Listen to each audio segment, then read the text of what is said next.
Then, Max Scherzer made history in Game 2 with his second no-hitter in 2015. Today, the regular season comes to a close on a crisp fall afternoon in New York City.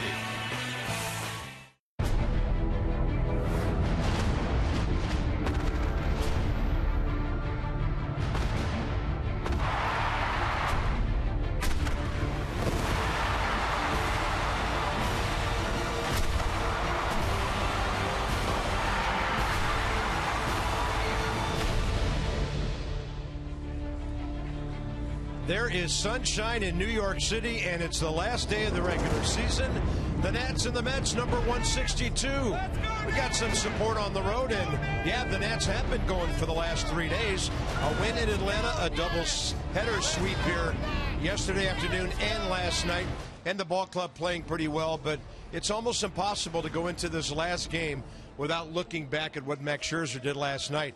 I mean, in historic season, he's doing things while throwing no-hitters that guys just don't do. No, and you look around today on the newspapers, people talking about the greatest no-hitter of all times in the history of Major League Baseball, and when you look at what he did and how he did it last night, striking out the order, not the side, but the order, 9 guys in a row, whether it was a fastball, changeup, curveball, everything working for Max Scherzer last night. And get this, 32 no-hitters in the history of the game without a walk. Scherzer's thrown 2 in one season, and no one has struck out more hitters in those 32 than Max Scherzer with 17 last night. So good old-fashioned country hardball, challenging hitters with the fastball, had the late life and got the no-hitter. Unbelievable performance by Max Scherzer. Historic, as you said.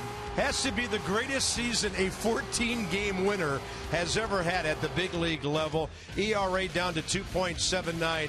So first guy to ever have 2 in the same season without walking anybody. Nolan Ryan and Max Scherzer in the same sentence in the middle of all that, and a franchise record with 9 strikeouts.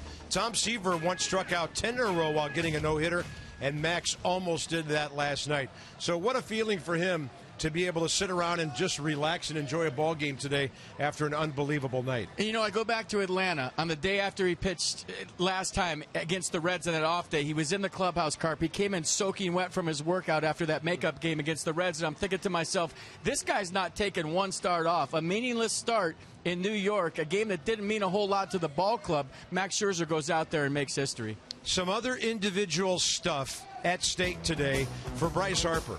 The batting race, he's in a dead heat right now with D. Gordon. He is tied with Nolan Arenado in home runs. He's 1 RBI away from 100. Bryce Harper, can he do it on the big stage as the season comes to a close?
Mets in Washington has hurt the Mets this weekend. They are now 2 wins behind the Dodgers, and they will have to go to Dodger Stadium when they start their playoff series later this coming week.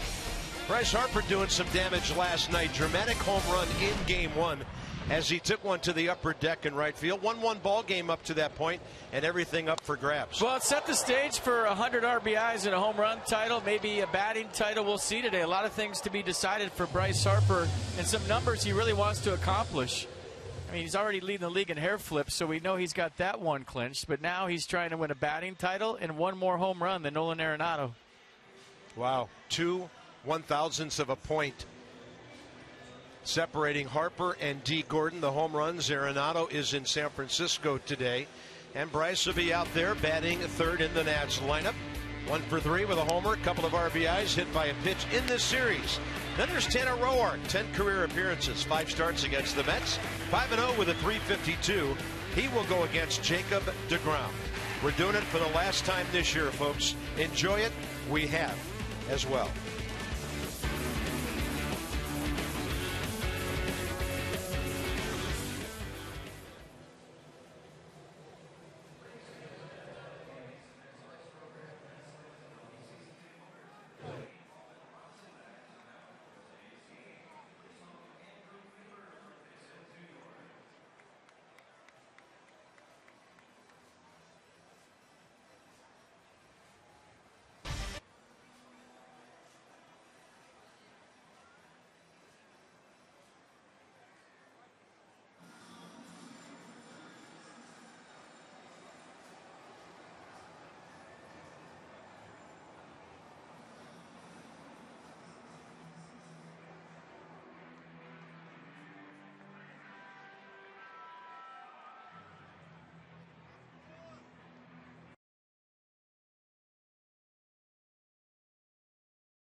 PNC Bank for the achiever in you.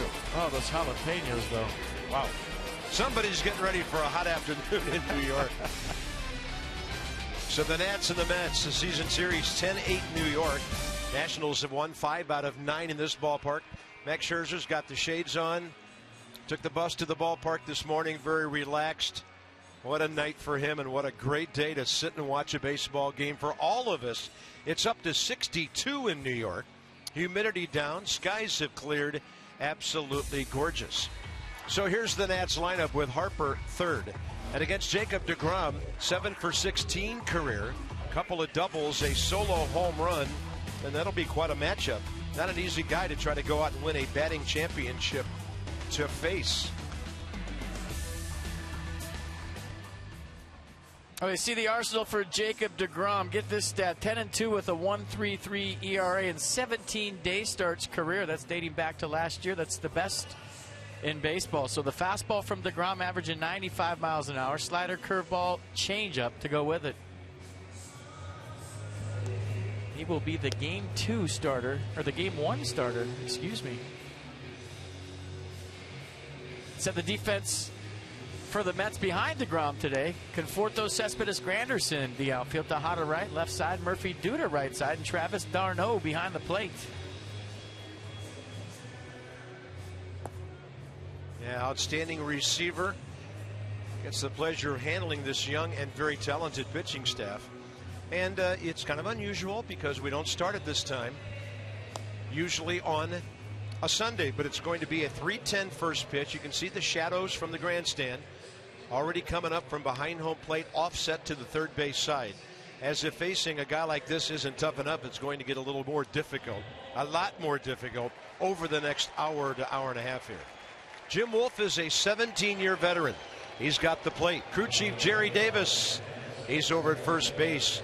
Jerry Davis is in his 34th year. Phil Cuzzi and Tony Randazzo around the bases. There was a bear behind Jerry Davis. Did you see that? You better be careful. A bear? Yeah, there was a bear. Like a grizzly bear in the stands. Look at. Be careful, Jerry. He's watching you. Hope you don't have a salmon in your pocket. Here's Anthony Rendon. First pitch of the game is right in there and right on time at 3:10 Eastern, as all the major league games on this Sunday begin simultaneously. Some at 05 and some at 10 after. That's a front door breaking ball for a strike. DeGrom against the Nats, 2-2 career, 6 starts, 3.47 ERA.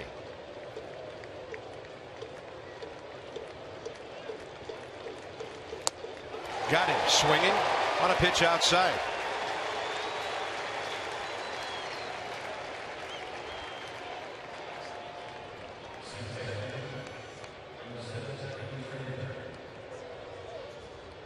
Trey Turner facing DeGrom for the first time. Trey 1 for 4 in this series. That was a base hit, second time up last night.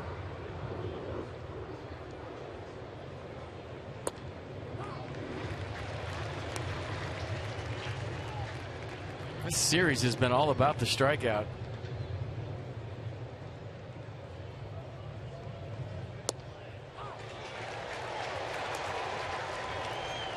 And he had 17 of them last night. 35 strikeouts in that second game last night. Yeah. It took 4 pitchers to get their 18. One guy to get our 17. That was pretty impressive. Matt Harvey, 11 Ks in 6 innings. Thought it could be that kind of a night, but we did not anticipate a no-no. 0-2 to Turner. Saw Max in the hotel after the game, and the only thing I could muster was thank you. That's all I said to him.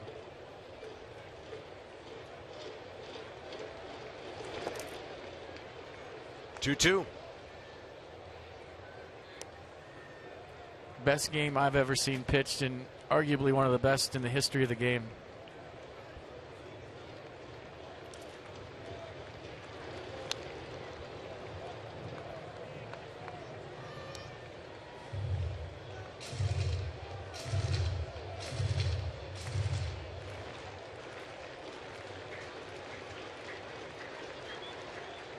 Two with 1 out. Harper on deck.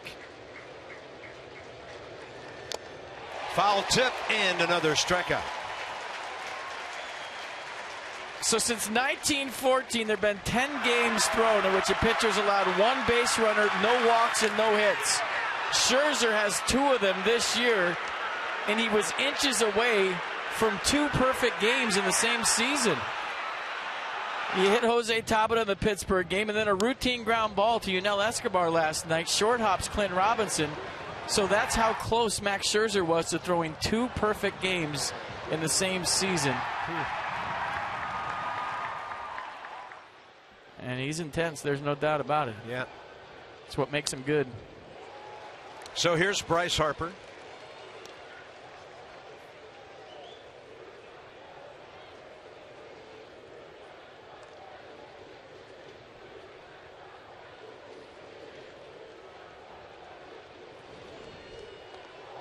Bryce 4th in the league, by the way, with his 99 RBIs.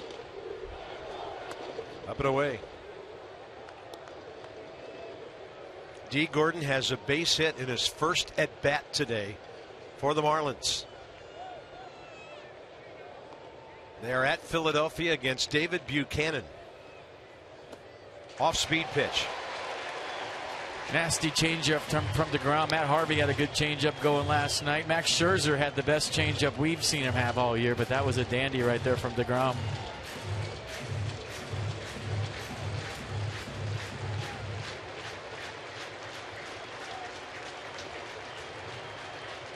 One-two pitch. Harper reaching, and DeGrom throws him out. 1-2-3, first inning. This crowd is into it at Citi Field. They're getting ready for the playoffs. Nats. 1-2.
for the bottom of the first.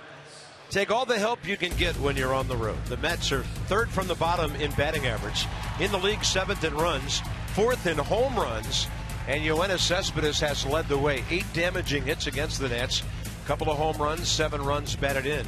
They've held him in check in this series, and he was one of the guys Max Scherzer struck out in the 9th inning, followed by Lucas Duda last night. Here's Tanner Roark, 5-0 career against New York. That's the most wins he has against any opponent. His last start in Atlanta was sharp. 6 2/3, gave up just 2 runs on 5 hits, struck out 4 Braves, walked 1 through 104 pitches. Opponents hitting .285 off Tanner Roark this year. Curtis Granderson 4 for 13 against him, thanks to Nats pitching. The New York lineup has a bunch of offers this weekend, as do some of their guys on the bench. Granderson 0 for 5 in this series. Counts even, 1-1.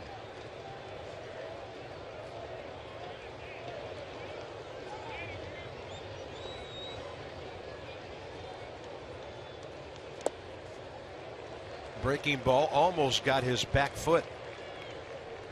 So Tanner on the year, 4-7, 40th appearance, 12th start. ERA 4.63. Way outside.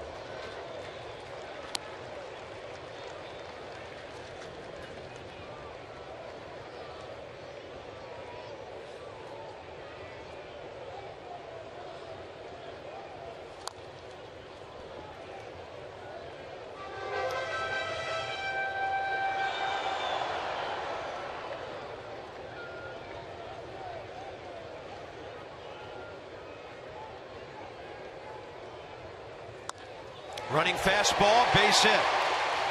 Harper to his left to pick it up. Curtis Granderson gets the Mets off to a good start. That's their first base hit, by the way, since the 7th inning yesterday afternoon, 2 games ago. Well, Curtis Granderson checking that box early for the Mets. Worth Taylor Harper, your outfield for the Nats in the last game of the season. Desmond Rendon left side, Turner Robinson right side, and Pedro Severino behind the plate. Matt Williams upgrading his offense at catcher today, going with a guy hitting 1,000. 1 for 1. A clean base hit in his first big league at bat. That was for 2 bags. Here's David Wright. He's come off the DL, now hitting .295.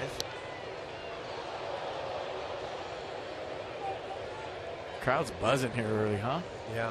They're tuned up for the playoffs. They're in a good mood because it's not raining and it's not 45 degrees or 40 degrees wind chill.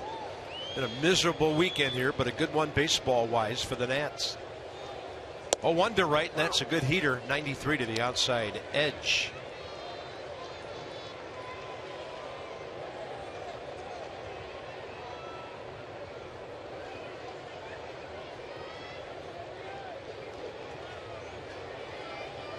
Severino moves in. Got him. Tanner Roark put that ball right where the rookie catcher set the target. Well, Tanner Roark's outings all kind of work off his two-seam fastball. It's not a true sinker. It's more of a runner.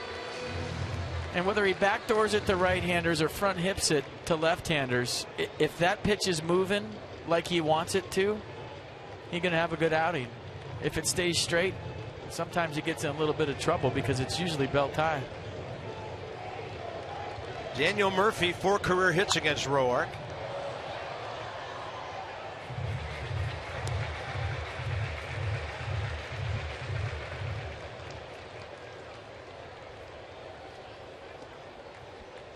They used him as a pinch hitter in the 6th inning of the no-hitter last night. He hit a ground ball against Max Scherzer, pulled it to the right side. Doubles machine when he's swinging well, 38 of them this year. Granderson has stolen 11 bases in 17 attempts.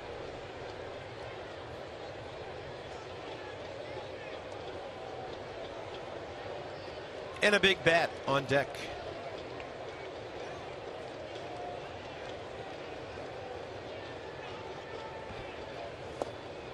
There's that great off-speed pitch. Unreachable, 0-2. Little fading changeup right here. Murphy sees fastball.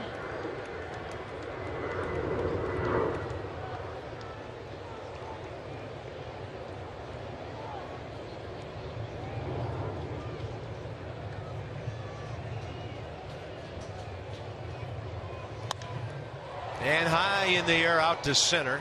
Turner out. Taylor in. And Trey will handle it. The breeze is still whipping in from the same direction as it did yesterday throughout the day and the night, but sunny conditions with clear skies. See Trey Turner creating an angle right there so the sun wasn't in his eyes.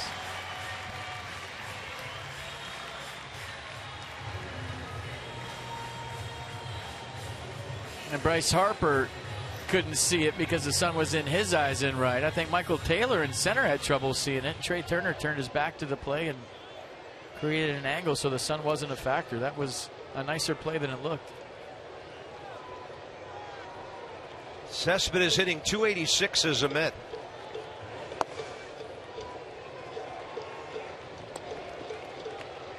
Season totals, the ones you're seeing. 18 home runs with Detroit, 17 here. That was some matchup between Scherzer and him in the 9th inning. And they brought him out, batted him 8th. In the air to right, Bryce Harper tracking it toward the line, battling the sun. Foul ball, and he's got it. Tough play. Good play by Bryce Harper. Leadoff single by Granderson. That's it for the Mets in the first. The glove for shade, a reach at the very end with a slide.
I think he's got a chance, even though he's texting somebody.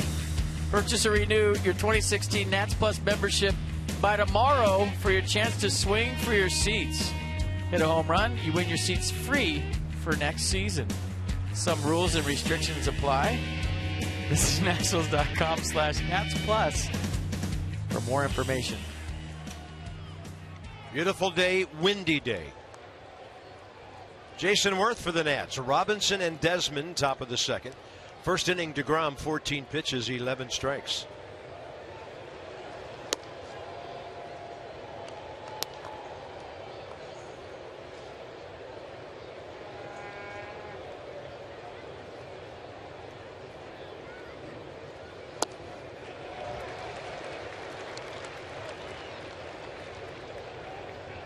I mean, today is always a rough day for a player and maybe even a broadcaster because it's the last time this whole group's going to be together as one. And this is a ball club that's been as tight as any club in all of baseball for the last 4 or 5 years. And it's going to have a different look next year. There's no doubt about it. When you talk about who's free agents, who's coming back, there's been a lot of talk about other things I'm not getting into on this show, but it's going to be a whole different look. And this team is as close as I've ever seen in baseball. So today, you kind of get a little nostalgic in the sense that these guys have won a lot of battles together. They've won championships together. First baseman, number 25. And they're not going to be together anymore after today. Not in the same aspect as you're looking at right now. And they've given us all countless thrills over the last 5 years. That they have. Maybe the ball club arrived in 2012 a little earlier as a division champion than anybody anticipated. 10 over the following year. Then another division title last season. And the Nats could max out at 84 wins this year if they take this one today. Trying to make it 4 in a row to end the season. Off speed, and Robinson couldn't reach it.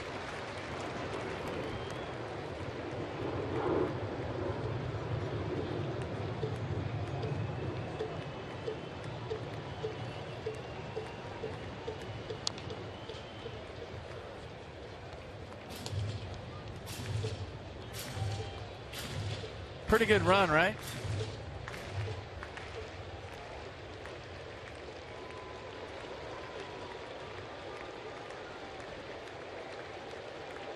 First time in Nats history.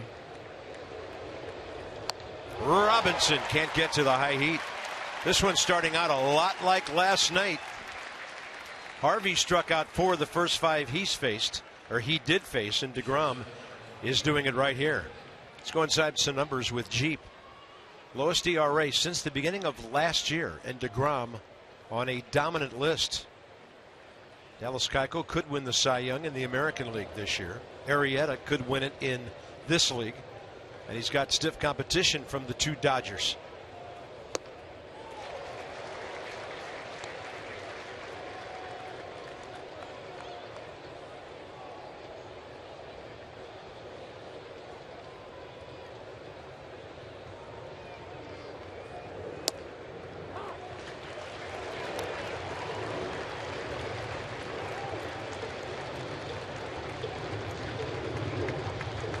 Ian Desmond in game 1 yesterday, 0 for 4.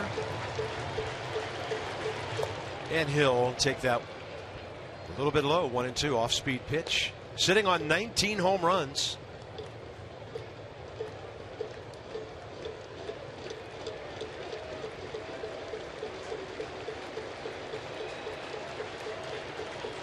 I'm glad to see that he shaved his stash, because between games last night he shaved his beard and then he just had this little pencil thin stash.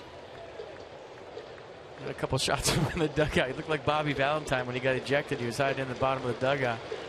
Looks good, clean shaven. DeGrom turns one over and misses. So Ian Desmond's last 3 years, 25, 20, and 24 home runs. RBI total 73, 80, and 91. 3-2 pitch. Up and away, and a good at bat by Ian Desmond, who walks for the 45th time this year.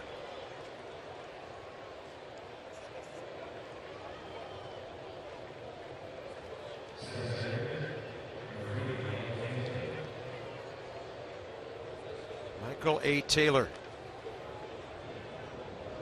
still leads the Nats, by the way. It's not this situation, but a number worth mentioning.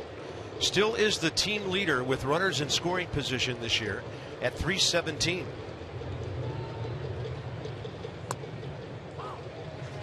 Mets staff leads the league in hair for starting rotation.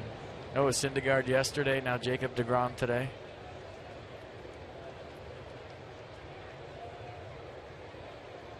That's a lot of flow. And the breaking ball fouled off. And superheroes too, right? A lot of categories you wouldn't think Just ask of. them. Yeah. The analytics They got people. a couple of superheroes out of Dodger Stadium waiting for them too. That's going to be some kind of series where it'll be hard to score runs.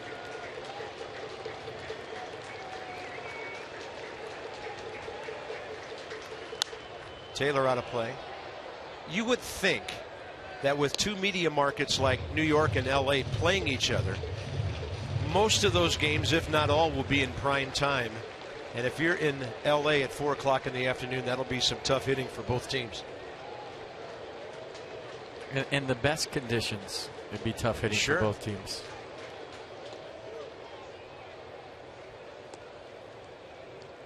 Might have a couple 1 hour and 58-minute games. Maybe. If the commercial breaks aren't too long, they could do that. 0-2 pitch. Michael A. waging a good battle here.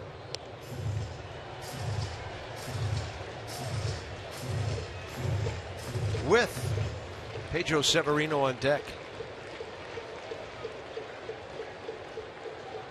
Glad he's in there today. I'm looking forward to watching him play. Front door breaking ball. Yeah, sad news, and we're sad for Wilmer Defoe. Fractured his hand on that play last night, sliding into first base to get a base hit. Hands first.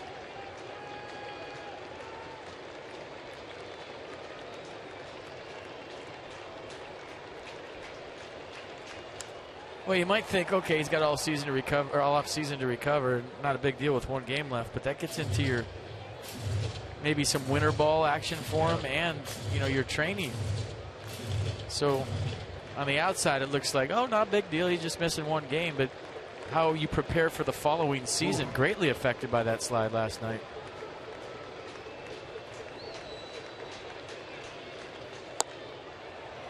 Delayed steal, nobody covering second. So Ian Desmond swipes a bag, his 13th of the year, and he totally caught the Mets infield by surprise. That's as well as I've ever seen a delay steal work. Watching Ian Desmond at the top, shuffle, a little hesitation, catches Daniel Murphy napping. You see Murphy was taking his glove off between pitches, and he was putting it back on as he was running to second base. That's how much Desmond caught Murphy, and there's some Dodger scouts here that I'm sure took note of that.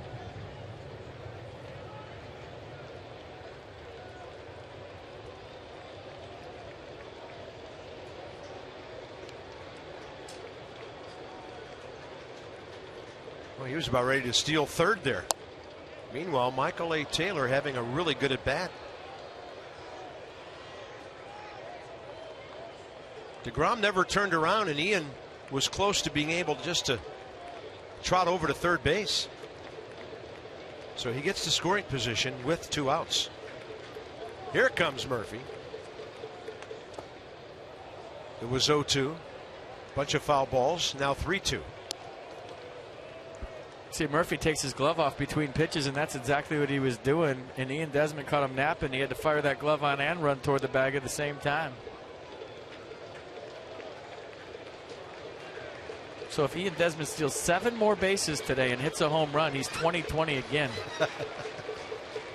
Go for it. Go for it. Go. Run till they tag you.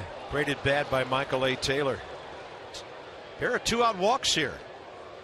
Great speed on the bases. And now Pedro Severino. Severino hit .249 at AA Harrisburg this year. 34 RBIs, 5 home runs in 90 games. Nats made him a September 1st call-up.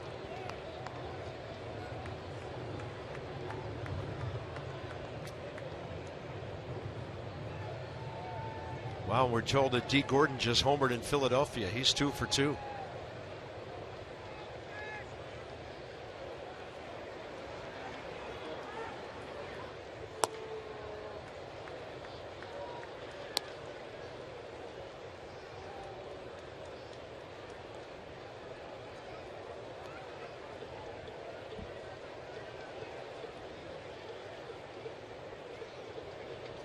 Seven-year-old pitcher, 22-year-old hitter.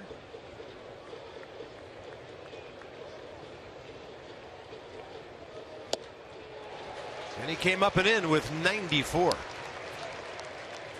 For the Achiever and you, PNC Bank with our minor league report. Some more numbers now for Severino at Harrisburg for the Senators.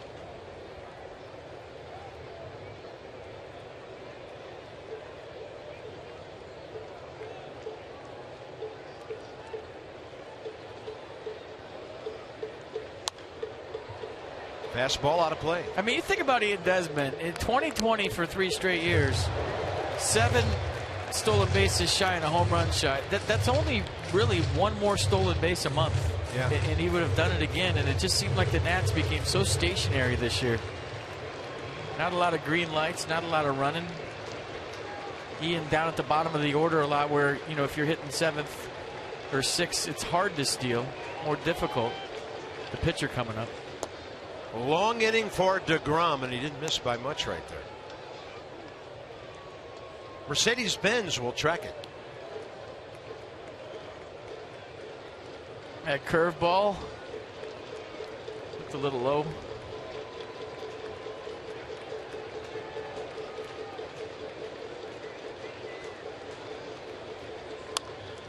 Line drive, and David Wright is right there. Caught it on the fly.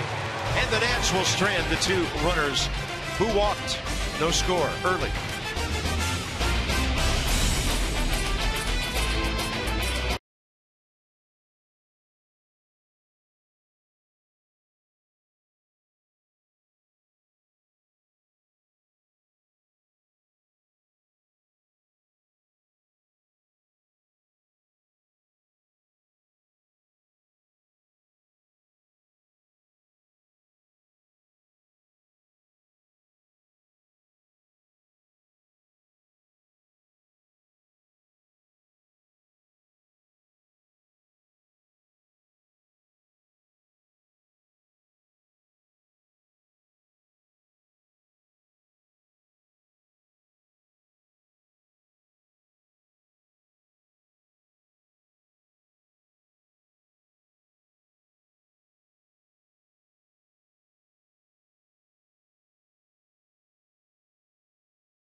You know, it's an interesting time. They're excited to go out there and have one more game alongside their teammates. But it's kind of sad for guys as well. A lot of free agents on the Nationals this year. And obviously guys like Ian Desmond, Jordan Zimmerman, the big names. But lots of guys like Casey Janssen who probably might not be back next year. And talking to Casey, he said it's strange. You're around your teammates pretty much every day for 7 to 8 months dating back to spring training. Then after tonight's game, or today's game rather, everyone kind of goes their separate ways. And Casey said he often says bye to teammates at the end of the year before the last game because teammates spread out all across the country. There are going to be Nationals players who don't fly back to D.C. with the team. They're taking flights out west right after the game. They're heading to other places. So it's tough. You suit up alongside these guys. You get to know them so well. And then all of a sudden it ends, and guys kind of go their separate ways all over the country. So obviously the guys like Ian Desmond and the big names, but you know, a lot of guys on this roster that have gotten to know each other pretty well. Now they're going to part ways for the winter. It's a long season, and it always seems like it sneaks up on you every year. That goes from baseball season to pick your own friend season in one day. That starts tomorrow, right? Yep. When you're talking cars, you're talking Coons. Thanks, Dan. With a Coons.com sideline report.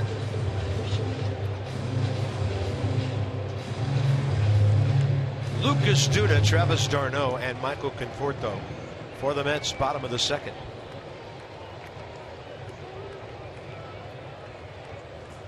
Most guys take the month of October off to kind of decompress, lay around on the couch, watch some college football, watch some NFL, and then November rolls around and they start training again, and something's funny down there.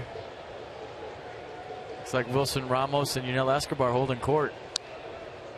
Running fastball by Tanner Roark fouled. 2-2.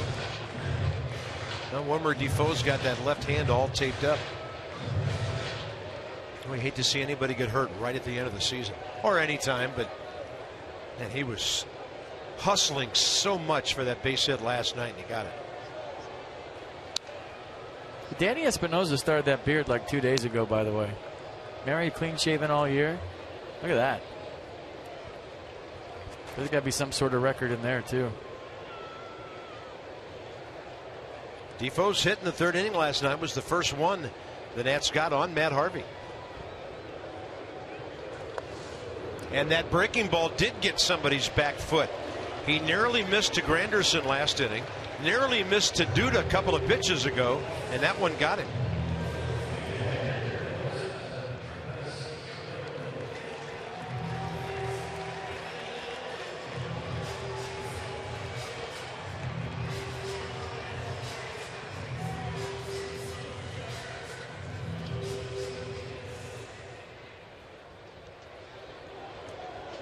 Travis d'Arnaud 1 for 9 career against Tanner Roark.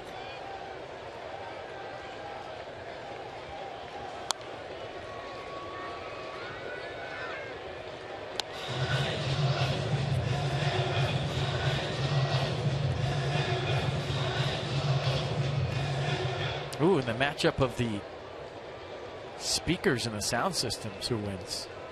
The Dodgers or the Mets? I think the Dodgers is louder. Yeah, I think so too. You can't hear yourself think in that place. What? Huh? Yeah. Exactly.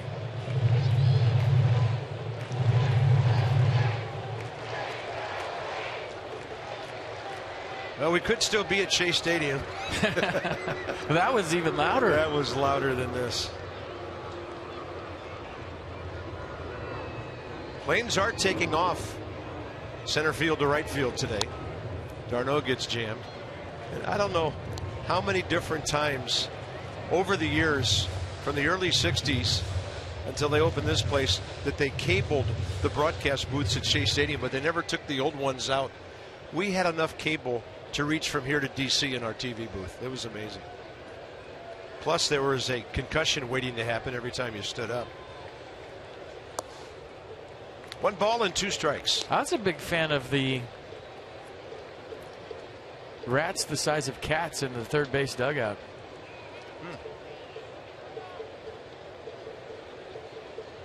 They had some big ones. They had some trophy rats in Shea Stadium. 1-2 pitch. Big rolling breaking ball. Going outside. Counts even. 2-2.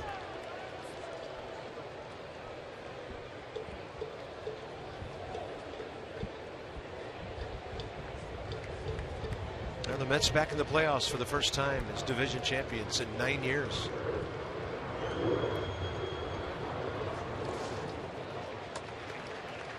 Good block right there by Severino. I asked Bob Boone on the field at Nationals Park about 2 weeks ago about this young man defensively. He said, you are in for a treat watching him. Mask off, created the angle, slid out there, stayed soft, didn't try to backhand it with the glove. Kept the runner at first. Nicely done. Listed at 6'2", 220. 3-2 pitch. And a 2-hopper. Desmond to Turner. And a textbook 6-4-3 to get 2 outs here in the second. Well, that double play created by the catcher, Pedro Severino, on the block we showed you the pitch before. He doesn't keep that ball close to him. There is no double play. Duda standing on second base. So nice execution by Tanner Roark to get the ground ball, but give Severino in his first major league start credit for keeping the double play in order. Left fielder Michael Conforto now facing Roark for the first time.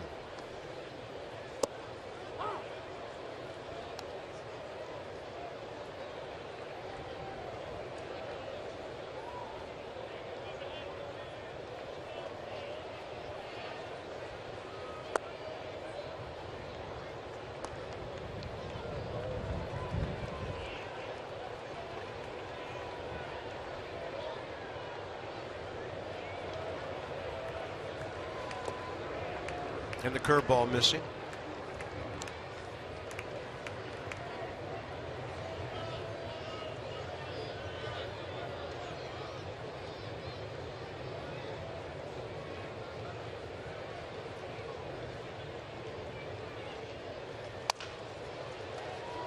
To his right with a backhand. Turner close and out at first. Tanner Roark gets all 3 outs on ground balls. He'll lead off, top of the 3rd.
'13th. If you haven't heard, it's at the Walter E. Washington Convention Center. It's 2 days this year. Do all kinds of fun stuff, Nats related. Santa's going to be there to check out what you want for Christmas. To buy your tickets today at early bird prices, call 202-675-NATS or visit nationals.com/winterfest. We'll have plenty of security there. Tanner Roark, strike 1, 3rd inning underway. For you, Bob, they'll have your own security detail. I like to be a man of the people, and sometimes I get a little rowdy. Yep. You're kind of a big deal. That might be your best line all year. Roark 5 for 25, 165 career hitter, and he goes after that one up and away. Yeah, last year was the first time the Nats had at then called Nats Fest before Christmas and the holiday season, and we were just amazed how enthusiastic the fans were to take a little break and soak in some baseball in December. 2 balls, 2 strikes. It was awesome, and we're looking forward to an even bigger and better event this year.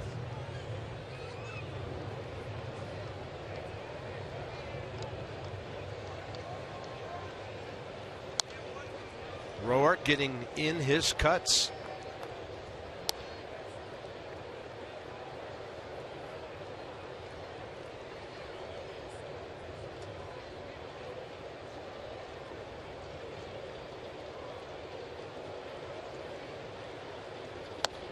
Got him. So 7 outs, 5 on strikes by DeGrom.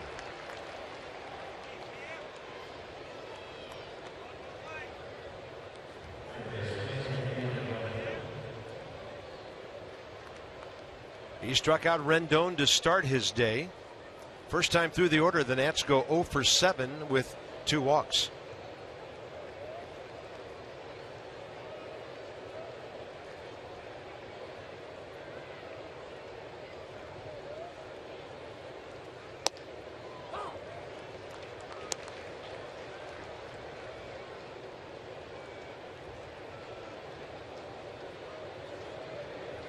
Turner on deck.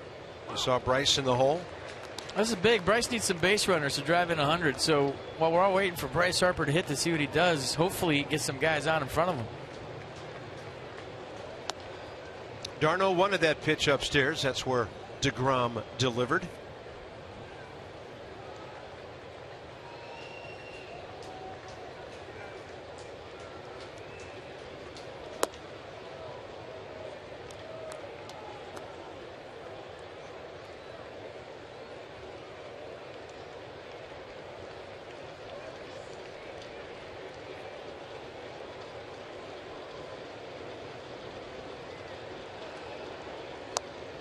That is a nasty, well-placed fastball to the outside edge of the plate, and strikeout number 6.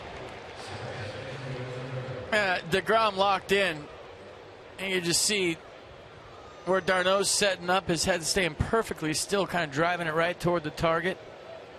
And the command, which kind of left him at times this year, is pinpoint here today against the Nats in game 162. Here's Trey Turner trying to get aboard for Bryce Harper.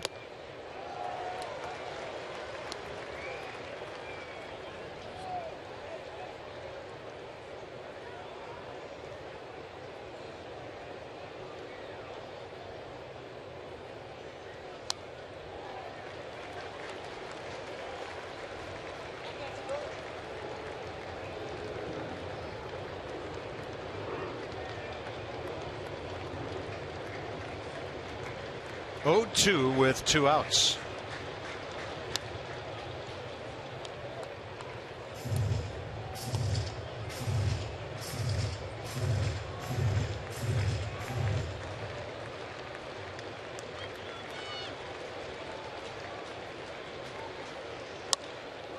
And Turner got a piece of it. A flare to center, but out there's Murphy. And Bryce Harper will lead off the 4th inning. DeGrom shutting down the Nats without a hit so far.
$29292 and win an autographed Nats prize pack. You'll have a chance. That's strength to 29292. Brought to you by Care First Blue Cross Blue Shield. Live fearless. Bottom of the 3rd underway, and Ruben Tejada, where they swing and a foul. 32nd pitch by Tanner Roark, his 20th strike.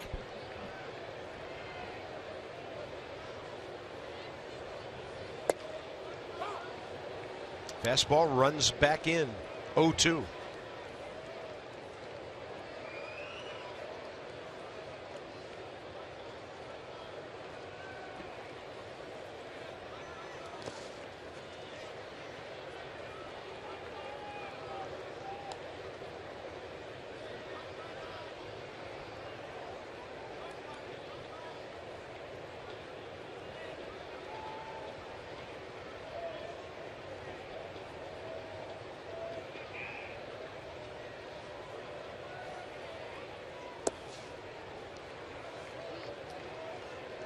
Tanner's been missing with that curveball out there. 2-seamer in after those curveballs away is open if he wants to try it. Just run that fastball in Tejada's hands. He's had trouble getting to the inside pitch.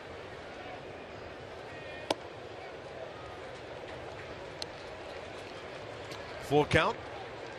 Mets have had their leadoff man on twice. Granderson first inning single.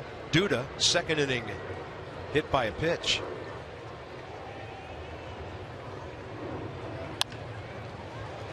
To the right side for Trey Turner. That'll bring in the pitcher Jacob deGrom, who can hack. 11 hits this year.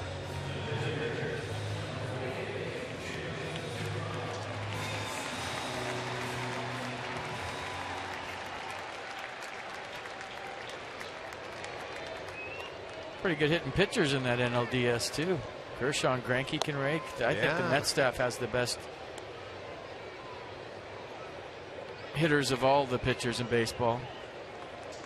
With Syndergaard, deGrom, Matt Harvey can swing it. Greinke probably the best hitting pitcher in baseball besides Madison Bumgarner.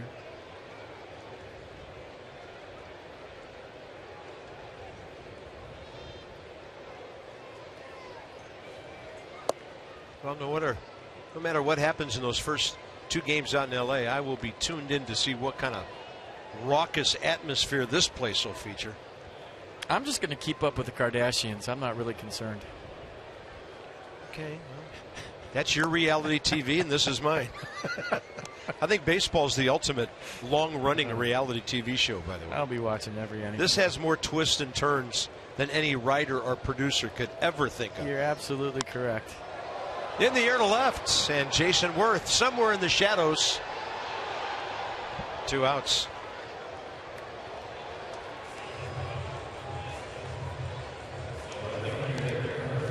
How many times are you going to watch last night's game this winter on Masson Classics? I'm going to watch that a few times. Yeah. I did that with Zimmerman's last year. Went on several times to kind of get a feel for the 9th inning again.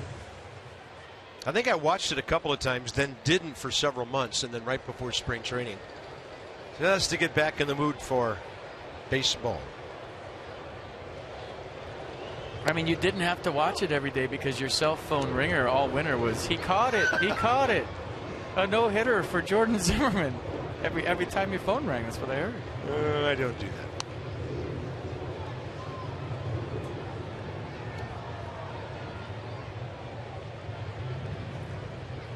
Pitchers with 2 no-hitters in the same season. Johnny Vandermeer's were back-to-back. I have another no-hitter sort of thing to talk about. That might put the Mets on top. It stays in the ballpark as Granderson hits the top of the wall in right center. So he's 2 for 2 and halfway to a natural cycle. That ball was stung for a moment, looked like his 26th home run. You're thinking it's had a chance. Look at the elevation right around the bell. That's where Curtis Granderson and a lot of hitters love the fastball. Right off the top of the fence in right center field. So they didn't move that fence in enough for Curtis Granderson. He'll settle for a 2-out double.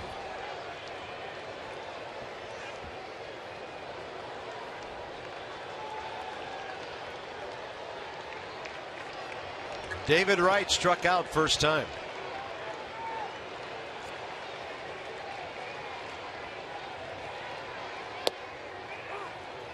Great way to start.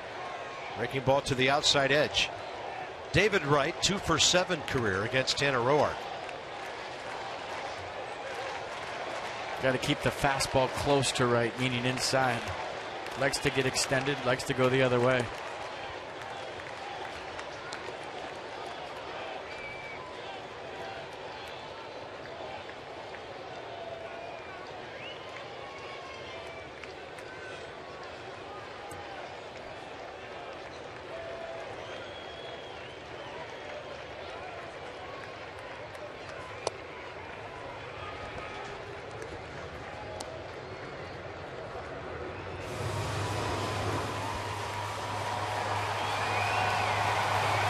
Might have been a strike if Severino catches that. Shadow's tough, backdrop tough. Might have lost it.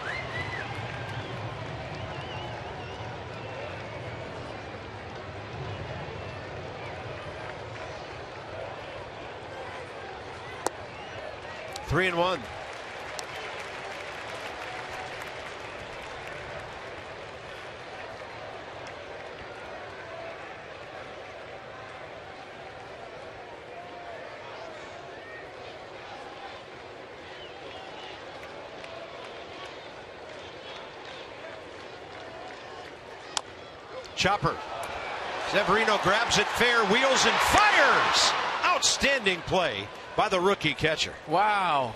I mean, he went full speed, turned and found Clint Robinson, threw a BB right on the money. This is not an easy play. Picking up your target all in one motion. Look at Pedro Severino.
Jacob deGrom had him reaching first time up, and he hit a comebacker to the pitcher. deGrom, by the way, first 3 innings, 59 pitches, 40 strikes. And by the way, I've got a no-hitter story that'll knock the bat right out of your hands, and it's got a reverse jinx attached to it. Folks might be wondering if there's ever been 2 no-hitters thrown in the same series. And by the way, there's the update with D. Gordon now, a couple of hits today, and Bryce 0 for 1. Catcher has his mitt with a problem. In 1968, it's the only time it ever happened. St. Louis was playing the Giants at Candlestick Park. Gaylord Perry threw a no-hitter at St. Louis. The next day, Ray Washburn of St. Louis threw one at the Giants. And it's the only time in big league history it's ever happened in the same series. I only bring that up for the reverse jinx factor of deGrom has not given up a hit through 3 innings. You all right with that? Yeah, I like it. Okay. Absolutely like it. But that's the only time ever in the same series it's happened. That's way better than your Cable Shea Stadium story earlier. I like it. A little, yeah, got a little more historical perspective. See if it works right here. Just tough seeing right now. And shadow's definitely a factor. I know Curtis Granderson just smoked that one off the top of the wall, but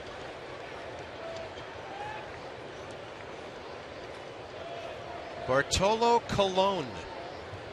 He's done a good job for the Mets. Ate up a lot of innings. Kind of kept them afloat early. He won 14 games this year and made 31 starts. He took some of the pressure off those young arms.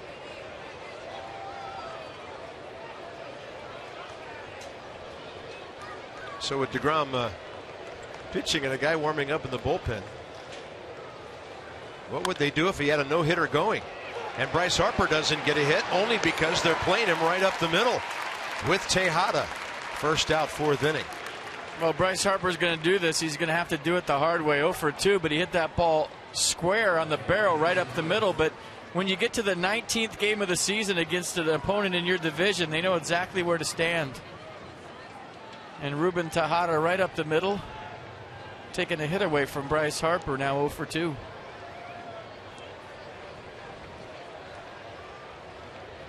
Jason Worth struck out first time.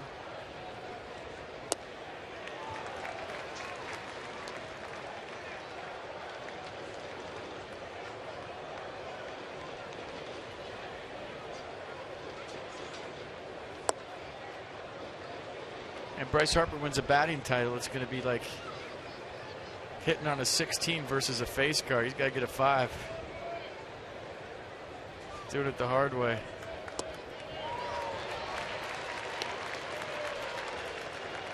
If he goes 2 for 4, what's he at? Somebody help me out with the calculator. He probably gains a point. So he goes 332 if he goes 2 for 4 and salvages.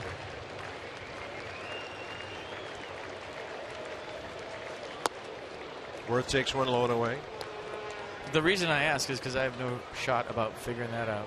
If he went 2 for 4, he would be at 332 with an 0.5 behind it. So that would be 332 basically. And that pitch upstairs, Worth can't reach it. Jacob deGrom, strikeout number 7.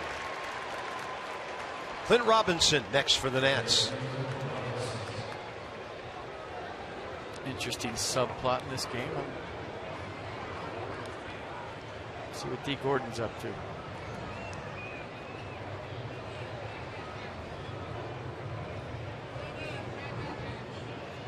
Wow, and now we're told D. Gordon just got another hit. He's 3 for 3.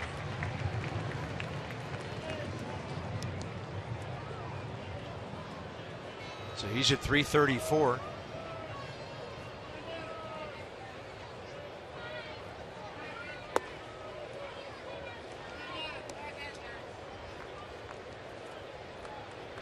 A 1-1 to Clint Robinson.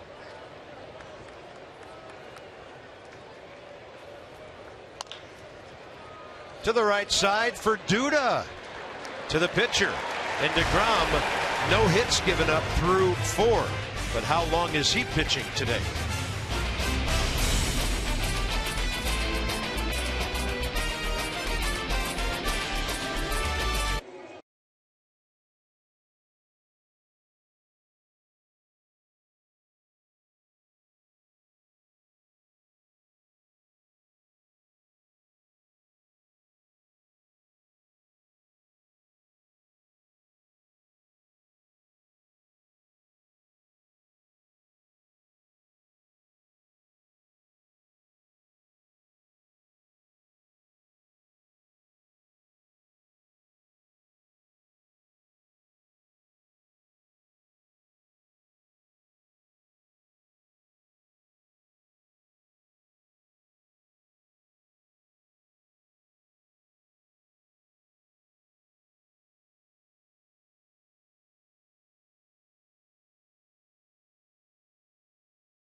Two hits, 50 pitches, 30 strikes in 3 innings. Daniel Murphy is first. Popped up to Turner, that tricky fly ball out into center field first time.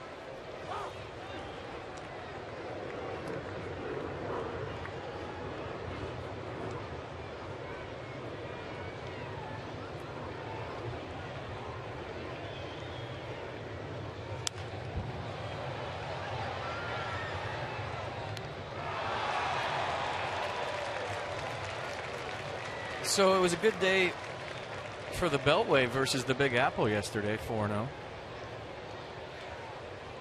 Masson swept a doubleheader. Oh, yeah, that's right. Orioles won both of theirs, didn't they, against the Yankees?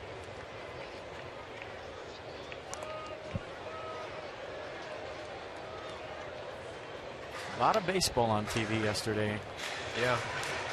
And the good guys won them all. Of interest, Angels 2, Rangers 1 at Texas, 3rd inning. Houston 1-1 at Arizona, 4th inning. Those three ball clubs, Rangers, Astros, Angels, embroiled in quite a battle in the West. One of them's going home. The other will be a division. One of the others will be a division champion, and one battling for a wild card to play the Yankees. Minnesota eliminated yesterday. Great 0-2 pitch. Diving down and away. Severino showed Jim Wolf that he caught it on the fly. And Roark gets his second strikeout of the day. Mercedes-Benz will track it. Pretty good changeup below the strike zone. Murphy saw fastball. End up being a changeup. I believe strike 2 for Murphy last time was the same pitch. Cespedes got bright again today. He didn't have all the neon and fluorescent on yesterday.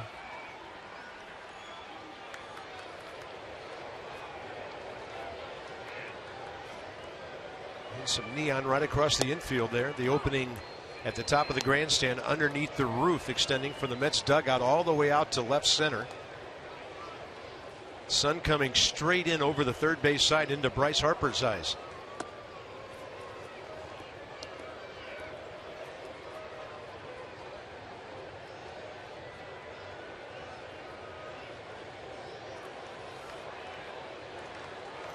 One pitch. That's up in the zone for a strike. Cespedes retired first time as Bryce Harper made that outstanding sliding catch on his foul ball up against the barrier right field line. 1-2 with one out. Just missed. Good take. Well, there's the view that the hitter has now. Look at that. The ball starts bright, it gets dark, and I guarantee you that Pedro Severino lost it. It's tough right now.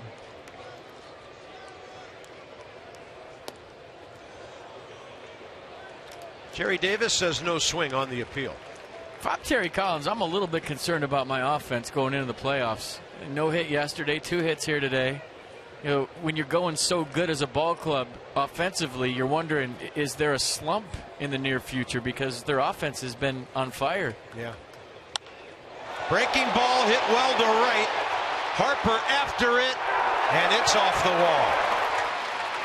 Cespedes into second base. That's their second long double. Granderson 3 hitters ago last inning, but it stayed in the yard. I'm glad it did, or that would have been all my fault. Broadcaster's jinx for sure. Look at Cespedes just staying with this pitch. He's got so much power to all fields. I mean, he'll pull you out of here, he'll go the other way. And the Mets have flirted with a home run to right center field. First Curtis Granderson with a double in the third, and now Cespedes with a double here in the fourth. So they have 3 hits on the day. Granderson had singled, leading off the game for the Mets. Bottom first, Lucas Duda. He's had a big year. 27 home runs, 10th in the league.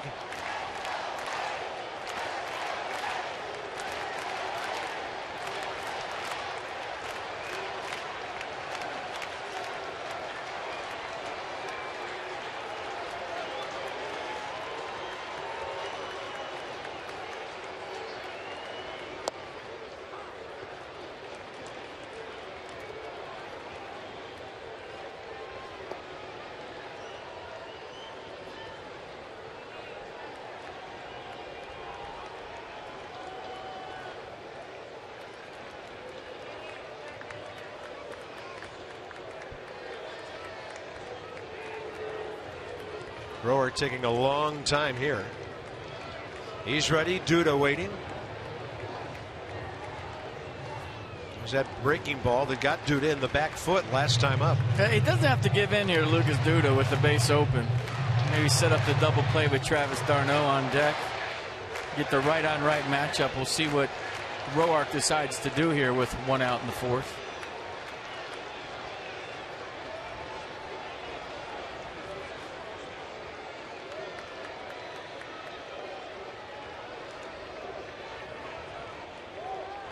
Daylight play. Desmond takes the throw. Cespedes back.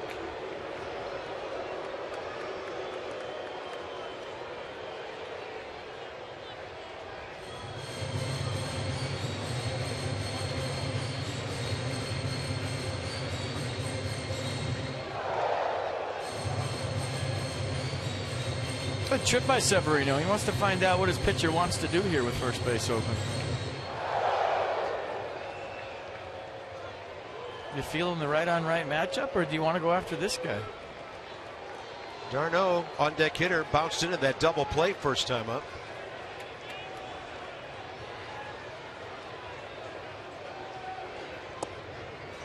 Great breaking ball that drops in at 75.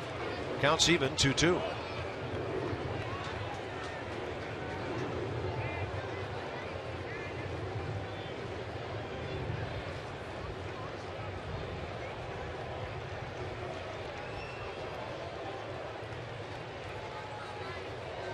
Another one, and he just got a piece of it.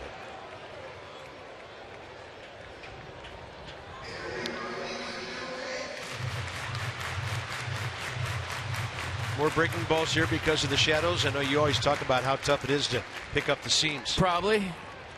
Plus, you got a base open, and you're trying to make the perfect pitch. And if he wants to offer it your pitch, great. If he takes it for a ball and you walk him, great. But he is hitting your best pitch, whatever that may be. 2-2, and he goes heater away to strike him out. I think probably looked a lot hotter than 94 after the curveballs. 2 outs, 4th inning.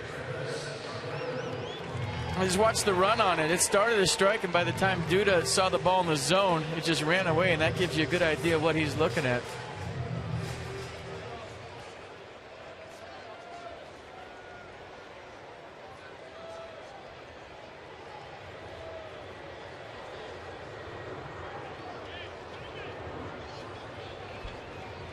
Darno 6-4-3 on the ground first time.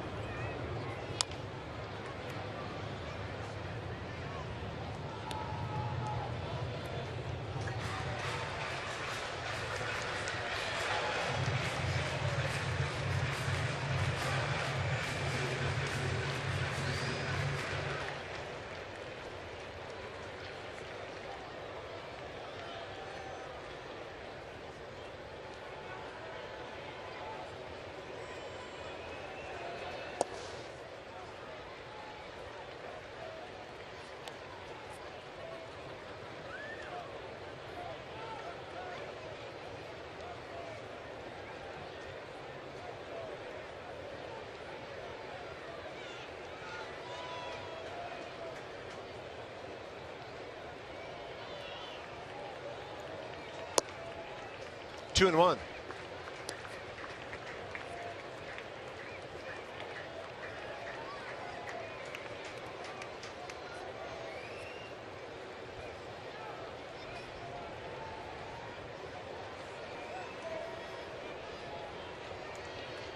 Travis d'Arnaud, 41 RBIs. Career against Roark, 1 for 10. And he paints the outside edge.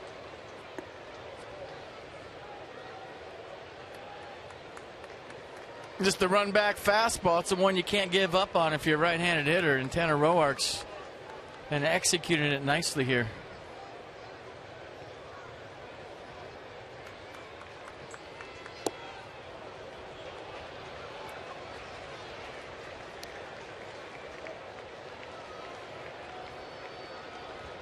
Left-handed batter on deck with some pop. Michael Conforto, the left fielder. 9 home runs.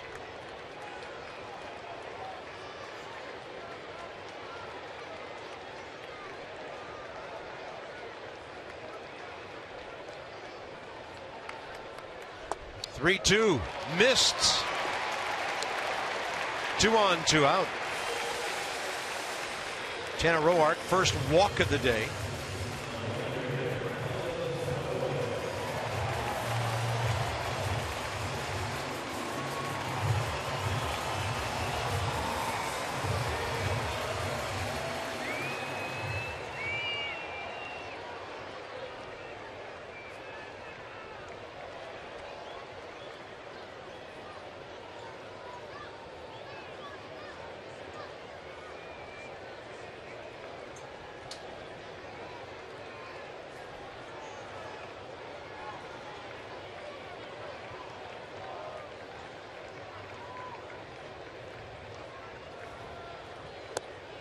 Great run back under the hands of the left-handed hitter. Porto pulled the ball first time. Turner threw him out.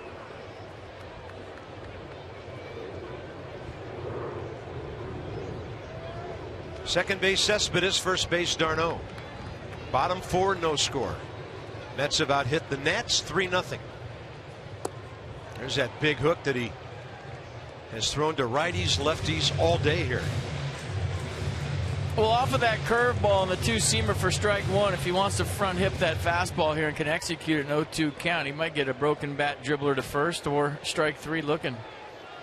I think if you're Conforto right now, you're thinking about something out over the plate. See if they go in here in an 0-2 count. Yeah, they're going way in. There it is. And it runs right over the plate. Tanner Roark, 3 strikeouts in the fourth. Around a double and a walk. Mets have left 4, no score after 4.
Any device. Cox game on. No score here. And when there's no score and only 3 hits in the game, guess what we're going to show you? Some defense. But Pedro Severino in his first major league start with the block. Why are we showing you the block? Because it kept the double play in order for a 6-4-3 right after that. And how about this play? I don't think you'll see a more athletic play from a catcher all season. Watch how far he runs for this baseball, and then the spin move and the fastball right on the money to first base. Wow. Pedro Severino can play, folks. Shades of a young Pudge right there.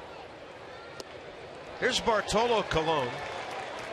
They take out DeGrom after 4 innings, having not given up a hit, striking out 7, walking 2.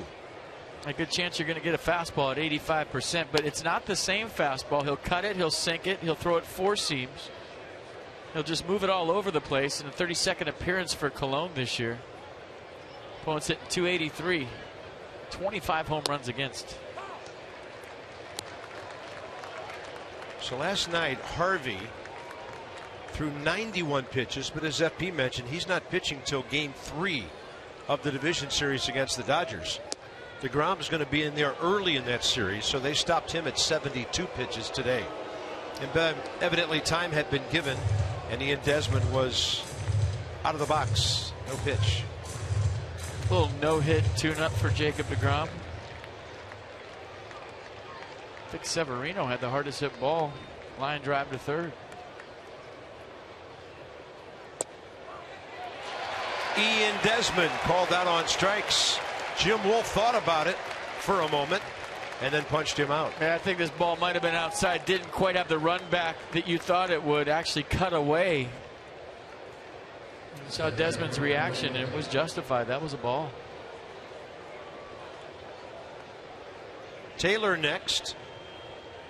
Michael A. walked his first time, as did Desmond back in the second.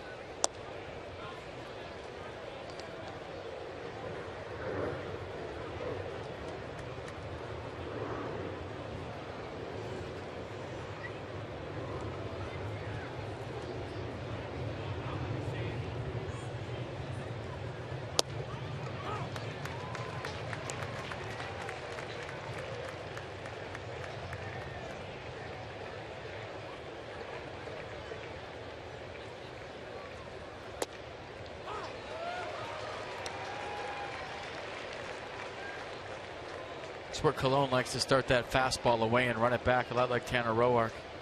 Can't give up on it. 42 years of age. First year in the big leagues, 97 with the Indians. 15 wins here last year, 14 this year. Taylor, well hit, right side. Murphy to the outfield grass. 2 outs in the 5th. And for more on Pedro, here's Dan. Bob, as we've seen today, and as you talked about, Pedro Severino, very skilled defensively. His offense has apparently improved a good bit in the last couple years. And another area that he's really made strides is with his English. That's important for a lot of non-native speakers, but especially for a catcher.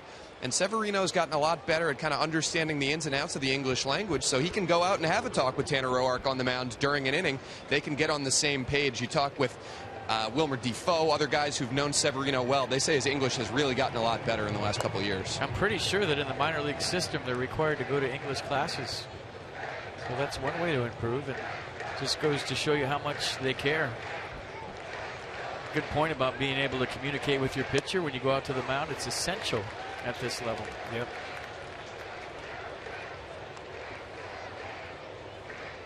Bridging the gap from the Dominican to the state of Illinois. Look at that run back by Bartolo Colon. Severino from a town called Banao of the Dominican Republic. And the on-deck hitter from Wilmington, Illinois, Tanner Roark. 1-2 pitch to the left side. Not that hard hit. David Wright has it. That's not a good throw, and it's dug out by Lucas Duda. And now the Nats don't have any hits today against the Mets.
Tanner Roark strikeouts. I always say that two-seam fastball, that run-back fastball is the key to his outing. And watch the last one to Conforto right here. Just buries it inside, runs it back perfectly for strike 3 looking. Tanner Roark got it going on. Needs a little help from his friends. Nats need a knock. Yeah, through 4 innings of his own, 75 pitches, 46 strikes. Ruben Tejada.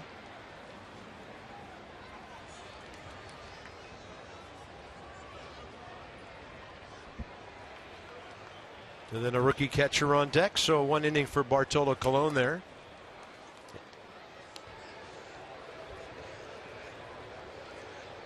Jonathan East, the lefty, Logan Verrett. Those are both guys who have started games for the Mets this year. East has worked out of the bullpen some, and once in this series. Kind of an interesting aspect for any postseason team is the 25-man postseason roster, and the Mets told their players today in the clubhouse today who was on and who wasn't. And for those of you that don't know, I mean, you could have played for a ball club all season long and you get a September call-up that was in the organization before September 1st. He plays well. I mean, you could be put on the bench and not eligible to play in the postseason. So it's kind of tricky for how you set your roster. Schroll, roller right side, taken care of by Trey Turner. It used to be you had to be called up before September 1st to be playoff eligible. Now you just have to be in the organization before September 1st. So if you get called up September 6th or 7th or whatever after your minor league playoffs, you contribute in those 2 weeks you're up, you can find yourself on the playoff roster. Nervous time for the 24th, 25th man on every roster.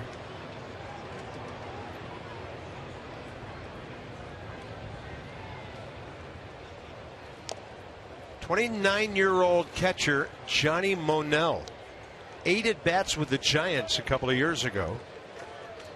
Mets signed him as a minor league free agent last November. Then he had a great season, hit .324 at AAA Vegas this season. Johnny Baseball is his nickname.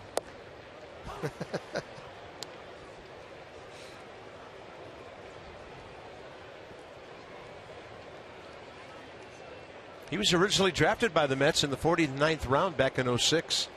Didn't sign, went to Seminole Community College in Florida.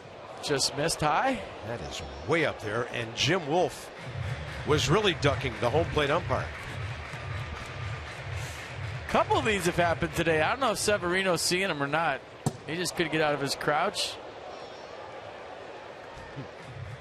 Then Wolf looked around to make sure it wasn't coming back off the backstop. Tanner trying to take Citi Field with him into the offseason. Just dead of the sign. Big time curveball for the strikeout. Tanner throwing well. 5 Ks, 2 outs into his 5th inning of the day. Top of the order now, the guy who's bugged him the most, Curtis Granderson, who has a single and a double. The only thing that would have been better about that pitch is if Mr. Met was jogging behind home plate right in the middle of it. Then he would have hit the mascot. It would have been like Bull Durham.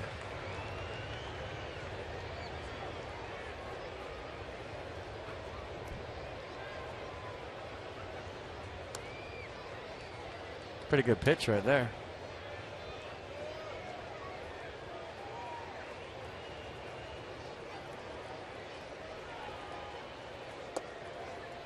Two and 0.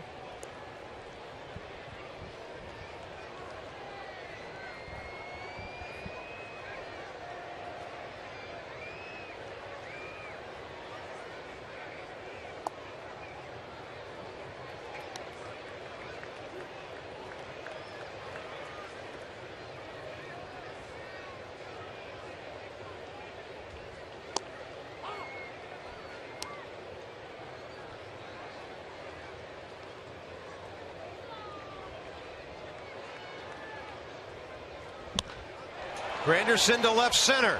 Taylor, he'll outrun the ball. Good luck trying to hit gappers against the Nats next year.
Harper in the air to left.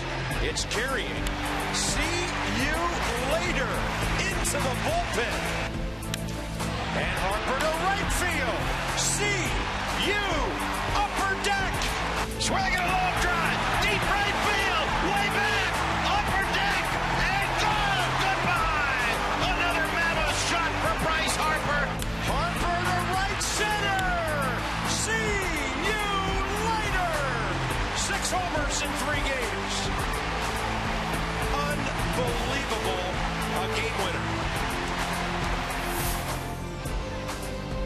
Moments in history brought to you by University of Maryland University College.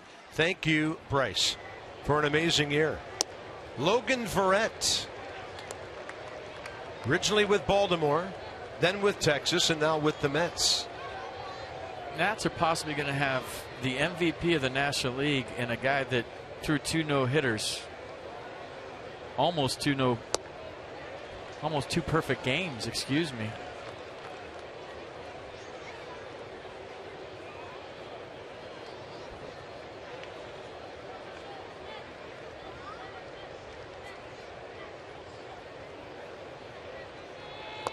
This still seems so weird to me that this team's not going to be playing in the playoffs. Gio didn't get the win yesterday, but pitched well, ending his season on a high note. And Roark gets some wood on that one out to right for Curtis Granderson. First out, top of the 6th. All right, time for a base hit. We went same seats last night. Everybody changed seats right now. Desmond Taylor back-to-back walks, 2nd inning. That's it.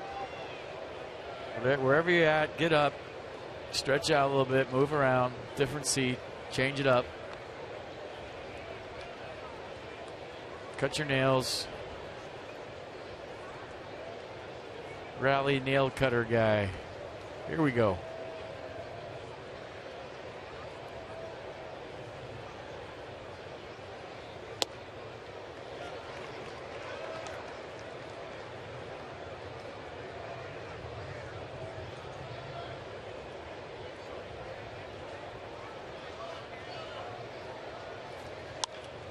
Rendon to right and late.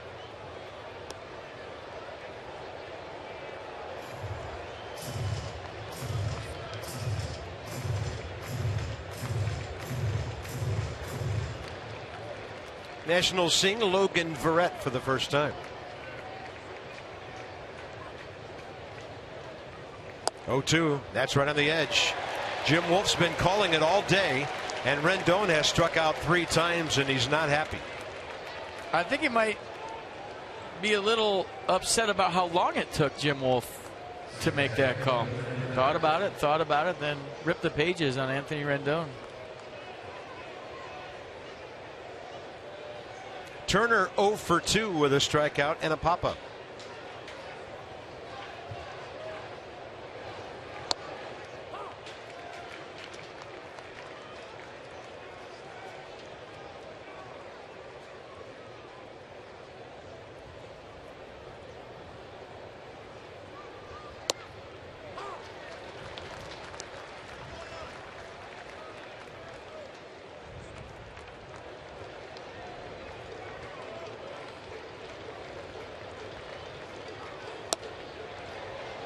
Oh-2 pitch, pretty well placed, fastball outside.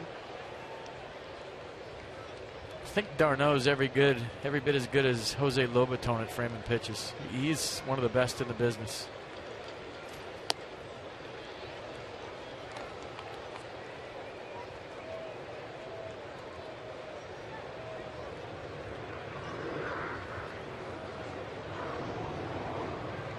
Two-two pitch, slider down and away, nasty. Mets trotting out a bunch of guys here, and they're all throwing well. The Nats still no hits through 6.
Wright, Murphy, Cespedes, 2-3-4 for the New York Mets. And here comes Tanner Roark with a slider low and away. Wright has been struck out and then retired on the fantastic play by Severino. To the outside edge at the knees, counts even 1-1.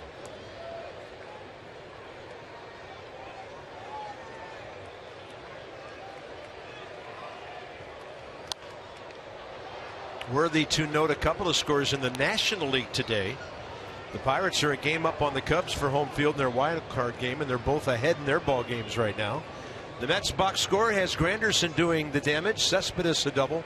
But Tanner Roark has shut them down as well. 5 strikeouts in 5 innings. No runs, 3 hits, and he's got David Wright for the second time today. K number 6.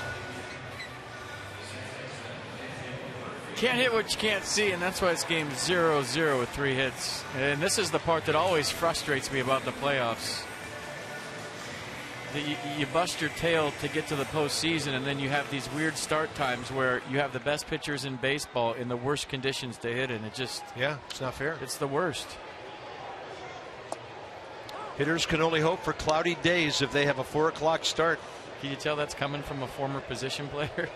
Sure, pitchers love it. Yeah.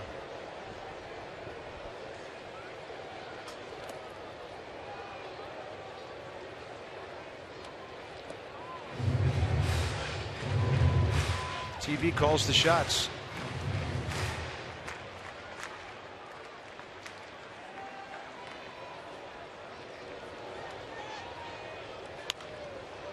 Just that swing right there by Murphy's kind of telling you all you need to know. 1-0 count. He's a good fastball hitter, and it was almost like an emergency hack right when he picked up the baseball. 1-1 count, excuse me.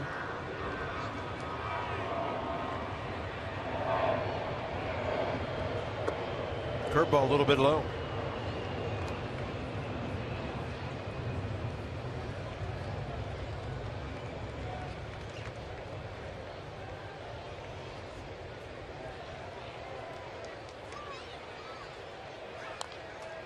Another hook. So in the next 15 to 20 minutes, maybe that batter's eye out in center goes into the shadow itself, and things will improve. Probably. 2-2 pitch. And Murphy will chop one to the right side for Clint Robinson. Beer festival coming Saturday, November 7th. Fall beers. There'll probably be a pumpkin beer in there, you think, right? Pumpkin, spicy sort of kind of beer. Long games. Food trucks with pumpkins in them. DJs throwing pumpkins. Admission is $40 with a choice of 2 sessions. It includes pumpkins and all kinds of craft brews. Must be 21 years old. Some restrictions apply. Get your tickets now at nationals.com/beer for your beer pumpkin beer festival with pumpkins. Here's Cespedes, 1 for 2. Run back fastball for a strike.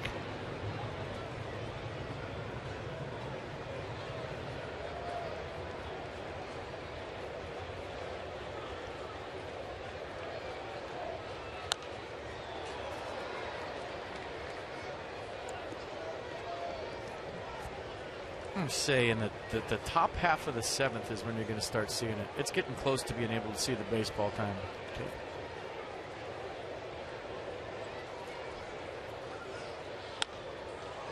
And this one on the short outfield grass, and then Turner comes forward to get it. Bryce Harper is going to lead off in the top of the 7th. We'll update you on D. Gordon and how the batting race is going.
Hair Cuttery, home of the Smile Back Guarantee. No small print, just big smiles. Be a lot of smiles in the third base dugout if Bryce Harper hits a tater here and gets RBI number 100. We'll all be smiling. All right, an update. D. Gordon is 3 for 4 today in the Marlins game at Philadelphia, so he's hitting .333. Bryce 0 for 2. And Jonathan Neese, the left-hander. Yeah, fastball, he'll cut the fastball, curveball change.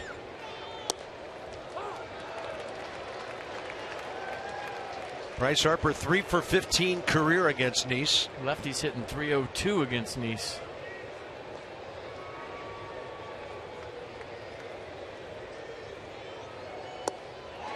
Big hook had Bryce trying not to step in the bucket there. Top 7, no score. The Nats still hunting their first base hit.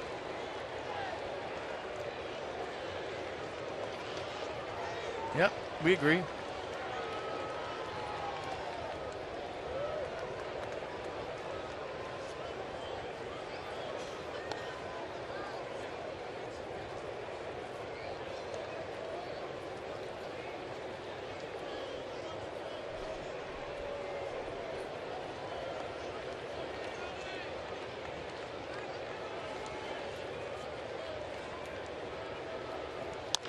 Harper gets jammed, trying to leg one out to the right side, but he'll be beaten to the bag by Lucas Duda, and Bryce is 0 for 3.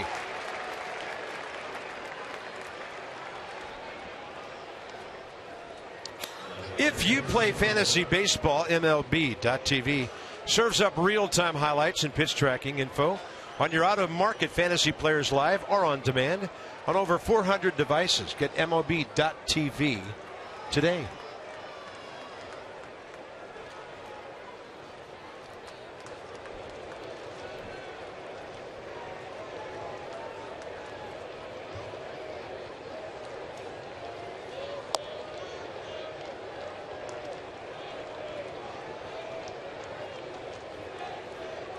Sammy Solis and Jason Worth stepping in right on the edge.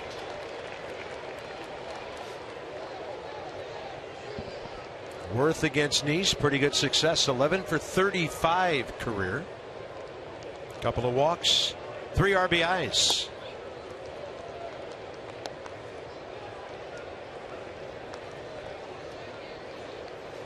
Tanner Roark, by the way, is at 101 pitches, 64 strikes through his 6 innings of work.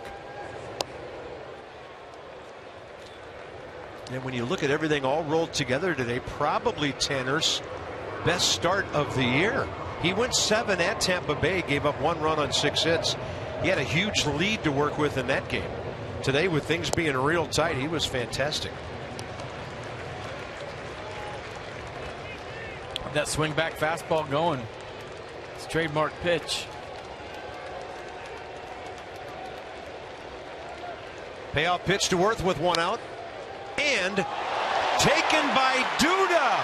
And the Nats still looking for a base hit.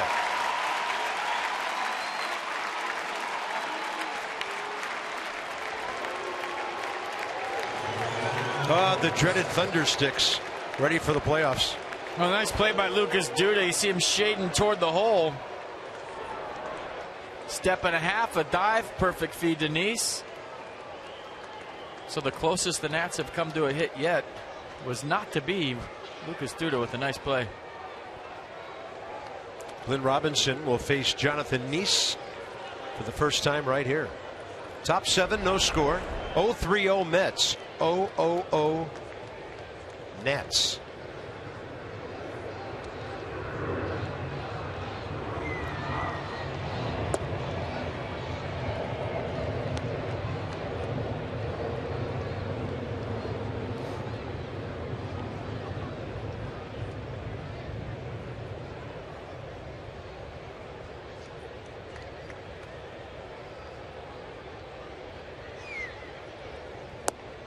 I think fans are maybe understanding the last couple of days why Felipe Alou used to turn to the bench every time his ball club got the first hit and say, there goes the no-hitter, that's the first box you have to check on a daily basis before you score a run, before you win the ball game.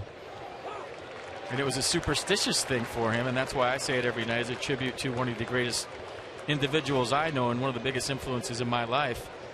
But it's not something you take lightly as a player. That's the first box you have to check on a nightly basis, that first hit.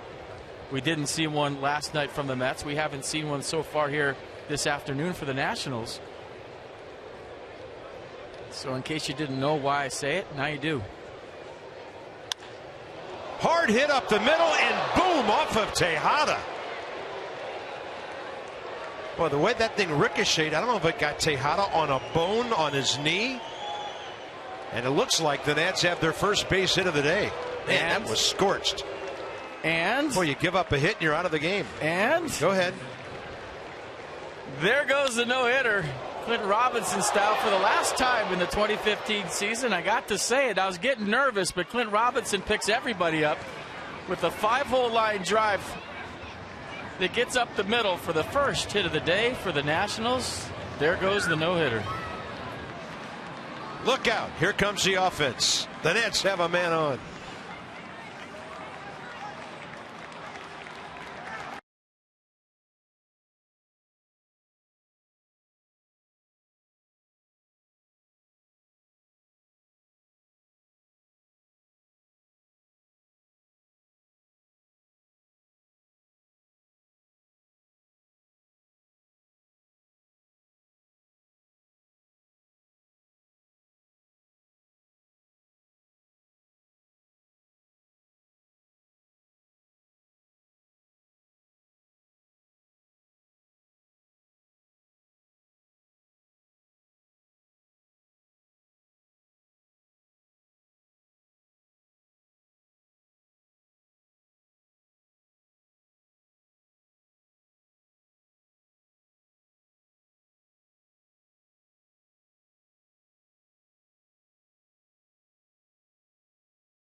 First, Washington, D.C. Lexus dealers, they're donating $250 to Children's National Health System. For every home run a Nats player hits this season, they've hit 177. Wow. For a total of $44,250, thanks to Lexus, the pursuit of perfection. That is awesome. Juan Lagares on a double switch will bat ninth and play center. New pitcher Addison Reed victimized by the Bryce Harper home run yesterday afternoon. Ian Desmond is 0 for 3 career against him. Robinson at first, 2 outs, top 7. Has a relief pitcher ever given up 2 game-losing home runs to the same ball club with 2 different teams? Addison Reed gave up the Michael Taylor grand slam in Arizona, gave up the Bryce Harper home run here yesterday. Both were game winners.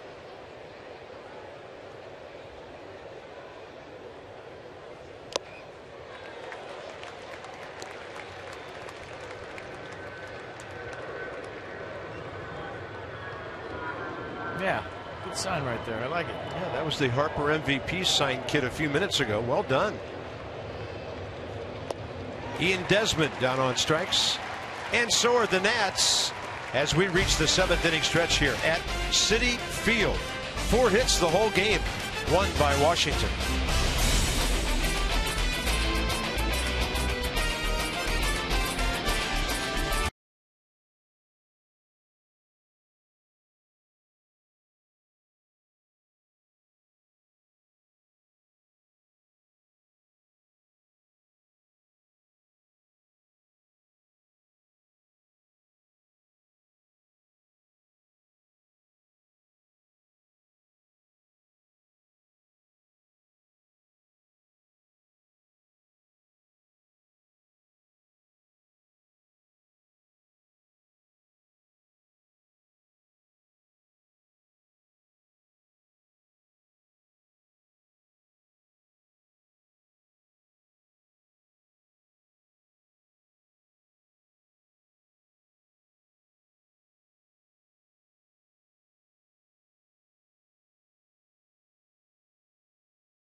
Reproduced or retransmitted in any form.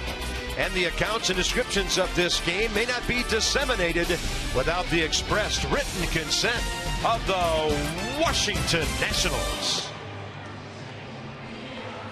No score, bottom of the seventh coming up here at Citi Field. Well-pitched ball game, obviously, for both ball clubs. A lot of concern about their offense from the Mets. But, hey, baseball aside for a minute, another great year, buddy. Your fifth year here. Well done. Yeah, it's been a fantastic year. I mean, we've seen a lot of baseball this year, a lot of good baseball, some bad baseball. But once again, I'm working with one of the best in the business, and I feel lucky every single day. Thank you. But we really wanted to come on camera and say thanks to all you back in D.C. Your kind words when we see you in person at different events around the ballpark. Your loyal support of the Nats. It's not been an easy year, and I know that it's tough for fans to hang when the expectations are so high and then it just doesn't happen. Yeah, and I think you said expectations. A winning season that a lot of cities would love to have, but you know, this team has proved that it's so good, it has so much talent. We're all thinking October baseball and more, maybe a World Series, maybe a parade down Pennsylvania Avenue. It's going to happen someday. It's just a matter of time. Didn't work out this year with the injuries. A lot of different things going on. I think when you have a team so good as the Washington Nationals and it comes to this where they don't make the playoffs, there's a lot of different reasons. A lot of things went wrong this year, but you might have an MVP. We got to see 2 no-hitters, almost 2 perfect games. So a lot of thrills these guys have given us. And, you know, thanks to the fans for coming out to the ballpark this year. They've been electric. They filled up the ballpark. And D.C. is a baseball town. It's official. One more thing. Early happy birthday to Ted Lerner. They had a party for him last night. The party got interrupted by a no-hitter. So, Ted, we hope you didn't mind that. But happy birthday and our best to the Lerner family and to all you great Nats fans out there, everybody who works at the ballpark, right from the front office down to the field and everywhere in between. We love you guys, and it's our privilege to be your announcers. Well, here we go. Bottom of the 7th. First team scores, wins. Pretty obvious at this point, and the lights are starting to take hold here. No more shadows. You think the hitters are going to start seeing the baseball now. We're going to play some real baseball with no shadows. Sammy Solis gets Lucas Duda in a hurry as the bottom of the 7th gets underway here. Next up will be Travis d'Arnaud and then the left fielder Michael Conforto. So 6 solid innings by Tanner Roark. Too bad he'll get a no decision.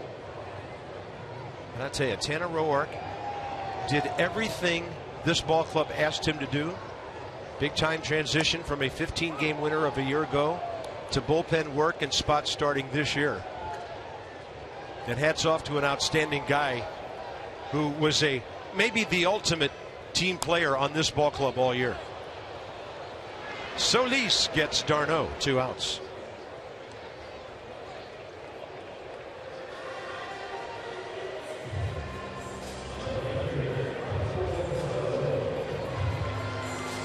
Next up, Michael Conforto.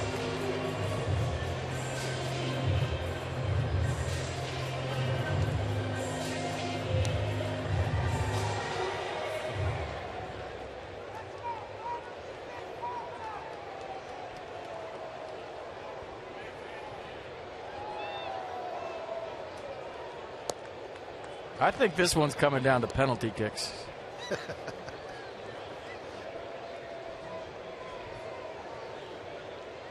Can we set up a pitching machine and do swing for your win?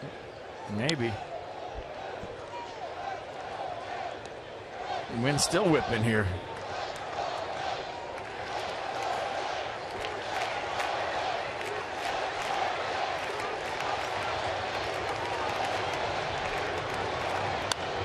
And it's a base hit to left. Conforto really got the sweet spot on that one, and the Mets have their 4th base hit of the day. They'll bring in Ruben Tejada. Keep in mind the pitcher spot is not on deck. It'll be Juan Lagares after they made the double switch.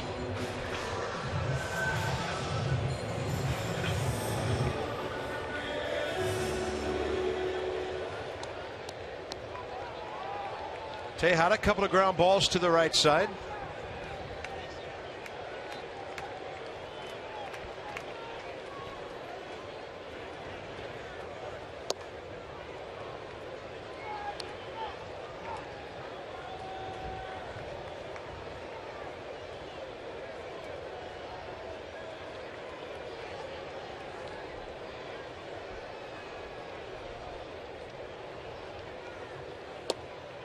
Tejada very late for 95, and it's 0-2.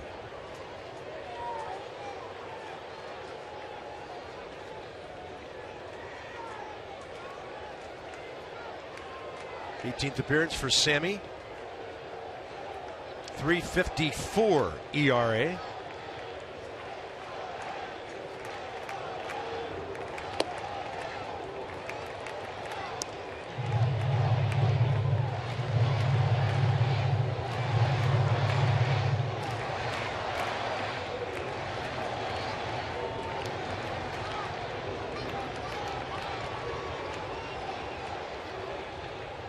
And the curveball missing.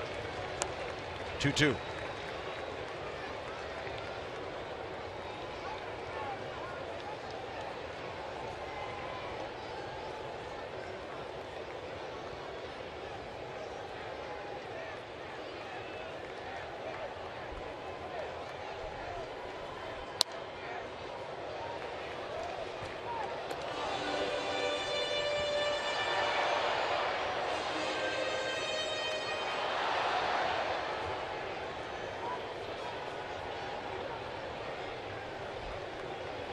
Conforto at first base just broke up an 0 for 11 with that hit. Nats pitching has put the Mets into a bit of a swoon here, and that's low and away 3-2. In a scoreless game now, the runner will get a head start at first here in the 7th. The Mets haven't scored since the 7th inning 2 games ago. Well, I got news for the Mets. They ain't going to get any easier. No kidding. Here's Mercedes-Benz tracking the entire at bat. And a 3-2 now.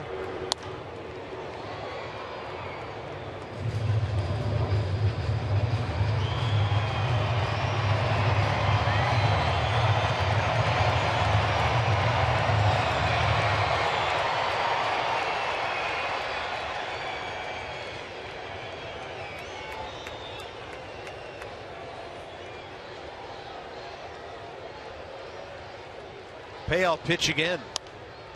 Out of play.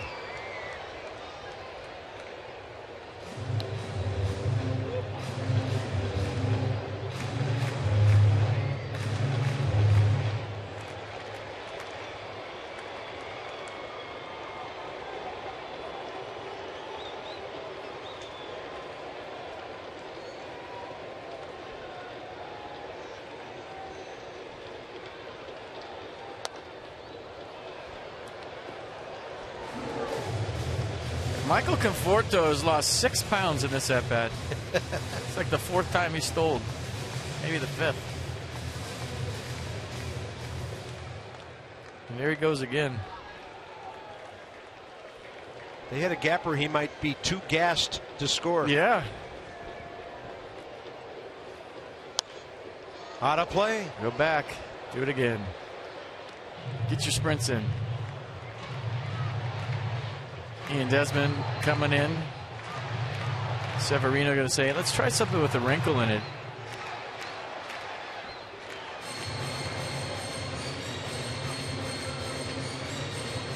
Maybe change the location. Fastball into Tejada. He has trouble getting to that at times.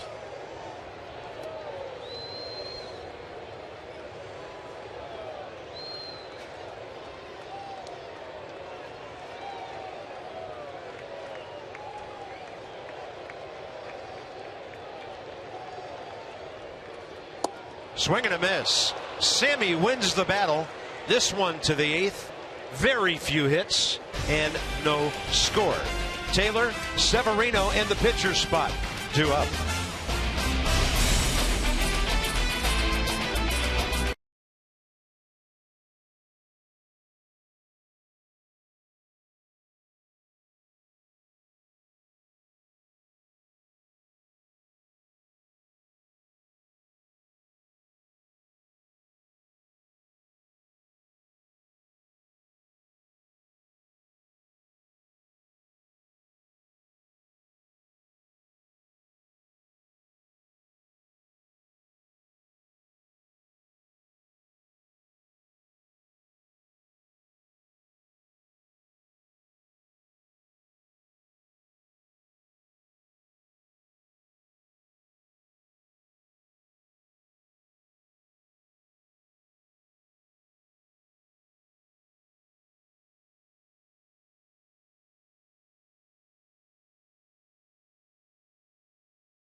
A lovely couple out for a Sunday stroll, Mr. and Mrs. Met. Although, I must admit the most chilling shot I saw of that segment was Santangelo with a camera at high home.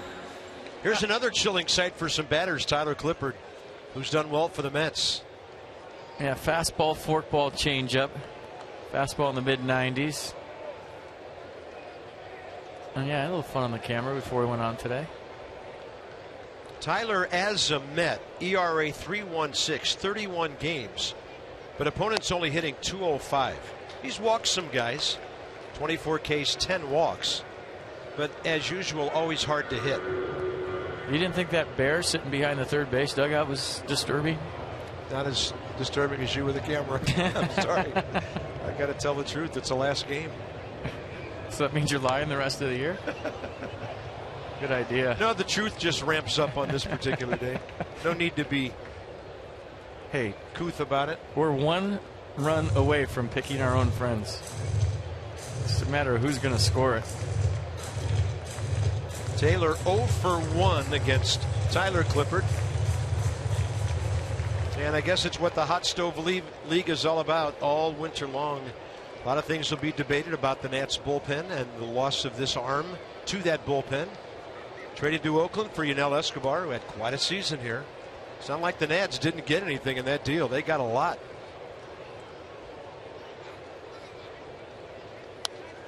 But I think right now, FP, setup guys in baseball are getting more respect than they ever did before. Yeah. I mean, from a personal standpoint, I was sad to see Tyler Clippard go, but from a professional standpoint, I really didn't think it was going to matter as much as it did. You usually can find anybody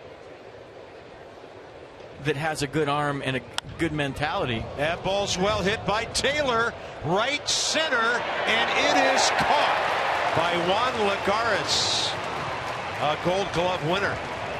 1 out. To get you 3 outs in the 8th. Yeah. Pretty good play by Juan Lagares, reigning Gold Glove center fielder. Probably won't win it this year, but a nice play nonetheless, going toward the track. Basket catch, not a problem.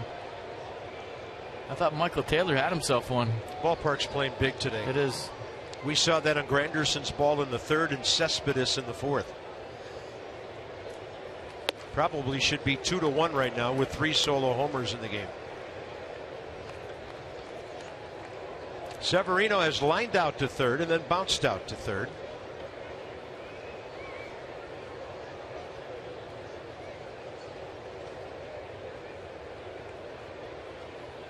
Just missed. Oh, he's been known to launch a few of those, whatever uniform he's wearing. I mean, maybe top of the zone. My favorite is when he does that, and then he puts the changeup wherever he wants on the next pitch. He usually does it with the forkball, though. This is a fastball from Clippard, and it could have went either way. I think Severino caught a break that they called that a ball. That he holds on to the changeup way too long. That one, too. Tyler Clippard's doing his wild thing impersonation here. Matt Dendecker on deck. Base hit and a walk in this series.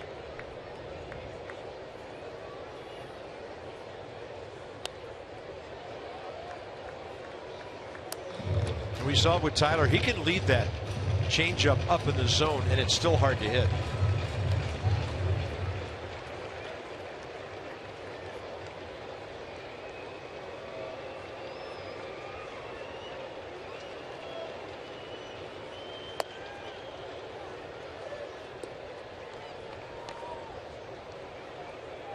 Two walks back in the 2nd by Desmond and Taylor. Base hit last inning by Robinson. Nats looking for a runner here.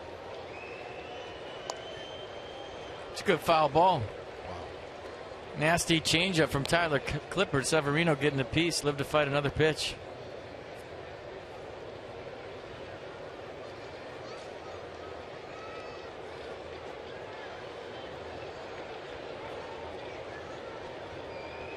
Tyler pitched in 414 games for the Nats. There's that changeup, nasty. 2 outs. Swing for your seats. You never know. You might run into one. If you purchase or renew your 2016 Nats Plus membership by tomorrow, You get a chance, hit a home run, you win seats for next season free. Some rules and restrictions apply. Visit nationals.com/swing for more information. The machine will be set at 100 miles an hour from 30 feet. That's a rough at bat. That's tough. And you're blindfolded.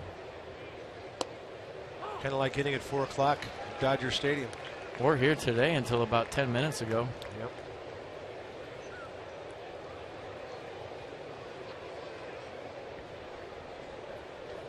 Matt Dendecker 1 for 2 career against Tyler Clippard.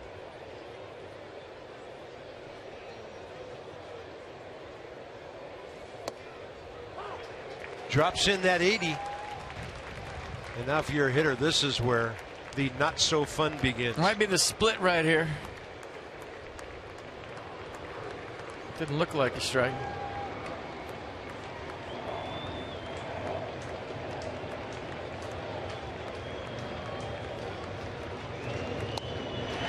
One, two, three, eighth inning. Tyler Clippard. The Mets have Lagares in the top of their order up in a scoreless game.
A lot of Nats fans in the ballpark. They're going to get warm right now because it's about to get cold. December 12th and 13th, Walter E. Washington Convention Center.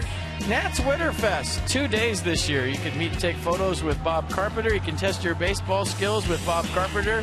You can take a picture with Santa Carpenter. Visit nationals.com/winterfest for all your details. Evidently, I'm going to be there a whole lot more than I thought. You are Santa Bob. Blake Trinan for the bottom of the eighth inning against Juan Lagares, Curtis Granderson, and David Wright.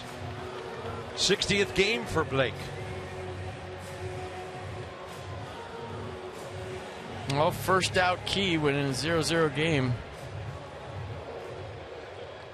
Get that leadoff man out, get in there, get a run. We'll see what Blake Trinan has in store for us today. Strike one, very, very important.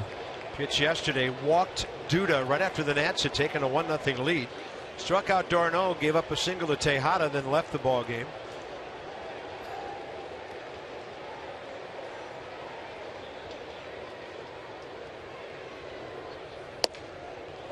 Crackles in there.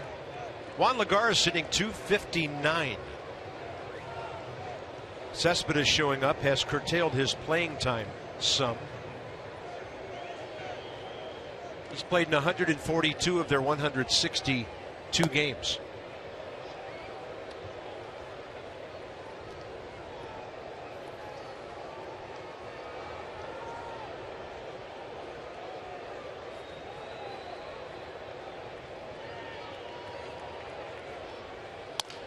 That's a busted bat, and Trinan can run it right over to Clint Robinson. Granderson and Wright the next two.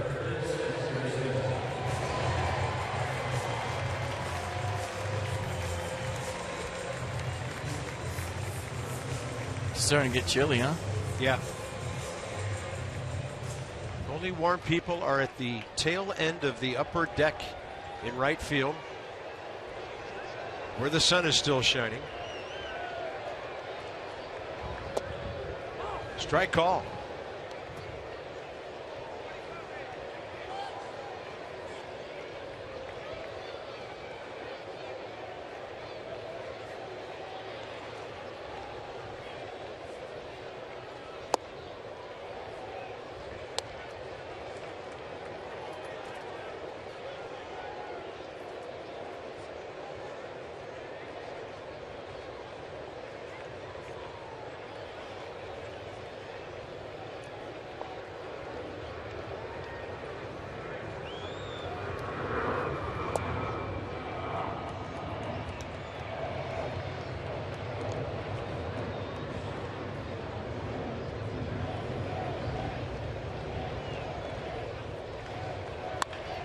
Granderson to center. Taylor tearing back and gone.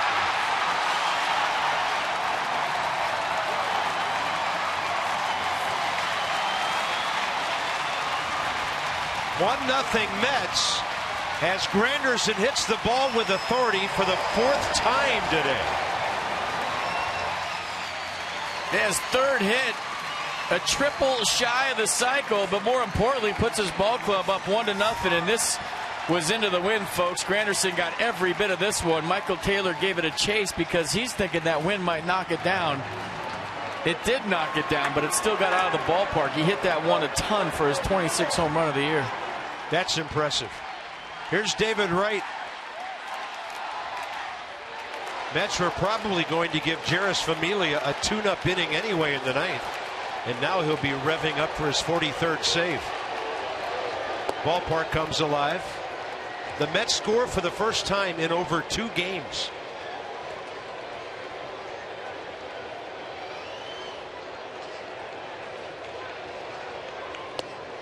Curtis Granderson, 26. RBI number 70 for him. Only out he made was a line drive to Taylor over in the left center gap. Ball 3.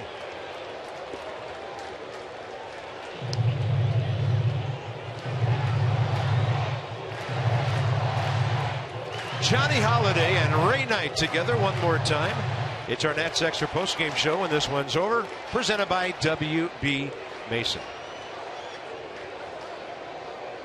If Blake Trinan's going to be a late inning guy next year, he has to figure out a way to get lefties out on a more consistent basis, whether it's a changeup that he adds to his repertoire, his arsenal, or not. You know, hasn't really struggled with right-handers this year, but lefties are hitting to the tune of about 333 off them, and maybe you toy with the changeup. Maybe you figure something out to neutralize lefties, because you can't just be a right-handed matchup guy that throws 98. You have to be able to get out lefties too, and I think Blake knows that more than anybody, and I'm sure he's going to work on some way to get lefties out for 2016. Well, he's got all the stuff in the world. And you made an interesting observation, which you've done several times this year when he's pitching. Sometimes if he's sitting at 93, 94, that fastball is more accurate and moves better than when he's launching that thing at 98. Yeah, but that two-seam fastball for lefties, if you stay on it, it runs right back onto your barrel. And he'll occasionally throw that slider down and into lefties. But for me, if you throw 98 and you have an 88-mile-an-hour changeup, watch us run right back down the middle to Granderson, who's a good low ball hitter. And most lefties are good low ball hitters, and that's what Blake Trinan does with the sinker. So you got the double whammy, the ball going down in the zone and running back out of the barrel. So if you can have that changeup 10 miles an hour slower, work on some sort of circle change, now I can't just sit dead red on you. I have that changeup in the back of my head. Daniel Murphy 0 for 3. Ball gets away. Severino keeps it close. I think that might have been a changeup. You don't see him throw it very often. Well, case in point, Daniel Murphy 3 for 5 career against Blake Trinan. The pitcher spot is next. And they have Kelly Johnson, left-handed batter, on deck.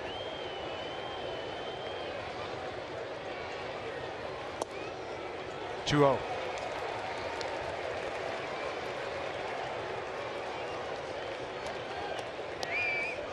Now he's thrown that changeup 0.2% of the time this year. He just threw one to Murphy to start this at bat out. Great run back there for a strike.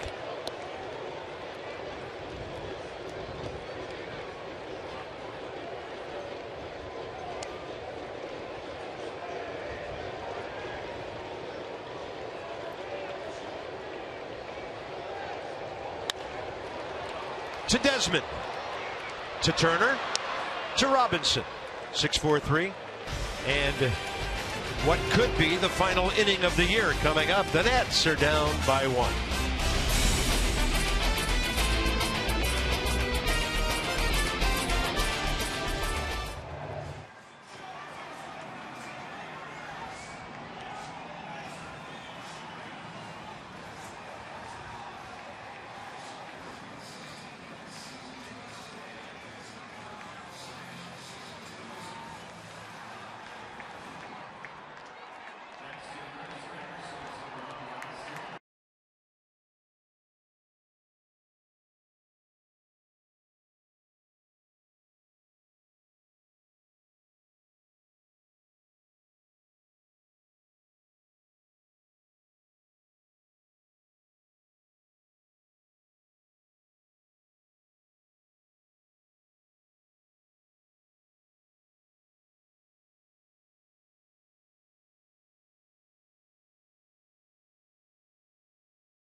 Outs left.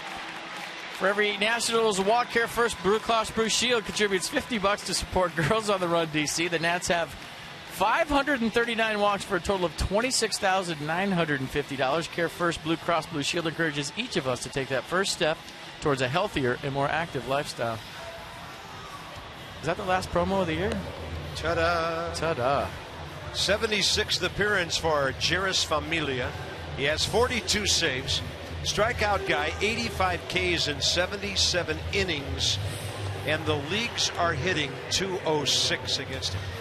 Fastball average in 97. It has tons of movement to it. It'll run from one side of the plate to the other. When you talk to Nationals hitters, they'll tell you it's one of the nastier fastballs in baseball. He can touch 100 with it.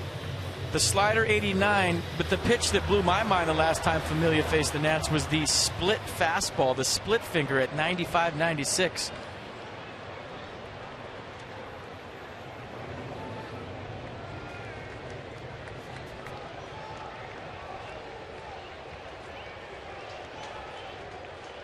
Well, crowd of 41,631. The Mets draw 2,569,000 this year. That's about 30,000 fewer than the Nats drew. Nats have been in the top 5 in attendance all year. So here we go, 9th inning. It's Familia to Rendon. Anthony is 0 for 5 career against him with a base on balls.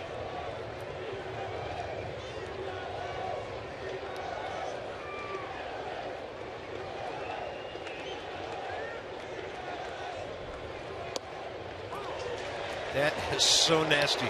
Right at the end, diving toward Rendon. Turner next, and then Bryce Harper.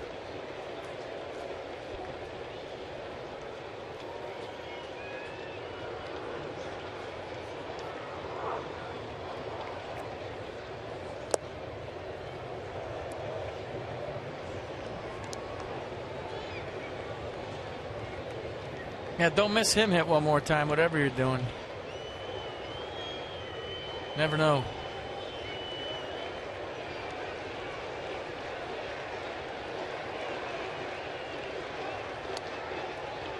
3-1.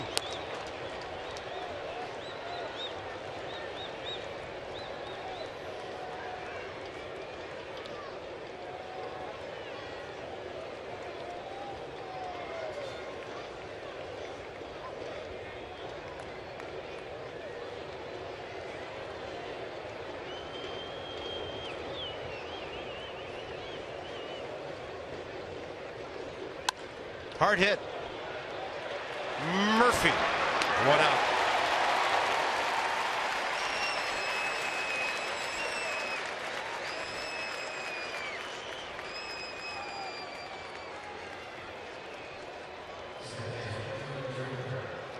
Now Trey Turner 0 for 3. We'll see if he can get on. Maybe, well, I don't know if he'd steal a base with Bryce Harper hitting, but you never know. Familia very deliberate to the plate with the runner on. Stealing first, the hardest part against him.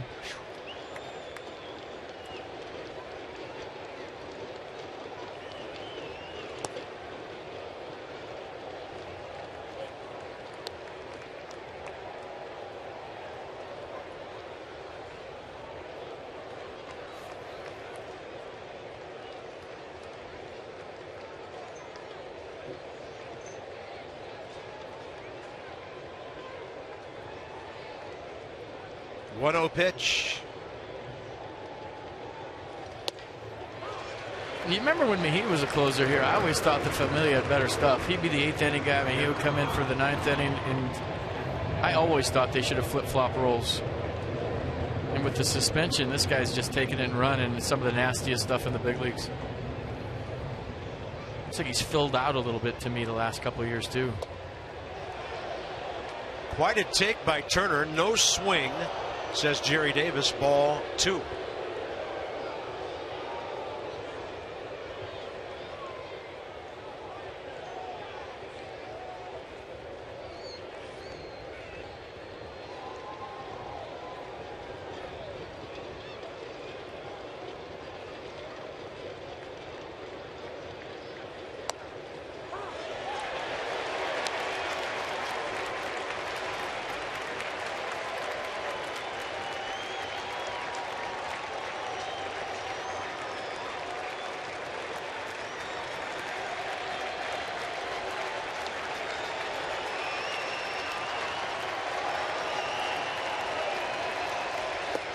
It's a great learning experience for Trey Turner to get a taste of the major leagues in the month of September. He played in some meaningful games when the Nats were still in it, and just seeing a guy like Familia run through my head right now, like all this going in the computer for next year, a major league closer, one of the best in the business, getting the look-see at his stuff. So, you know, next year when he's up here, it's all not new to him. It's his 40th big league at bat.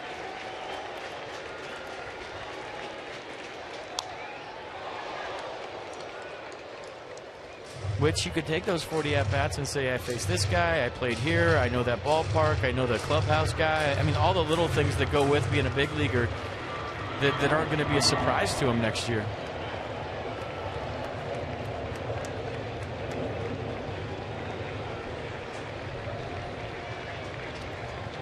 Three-two again.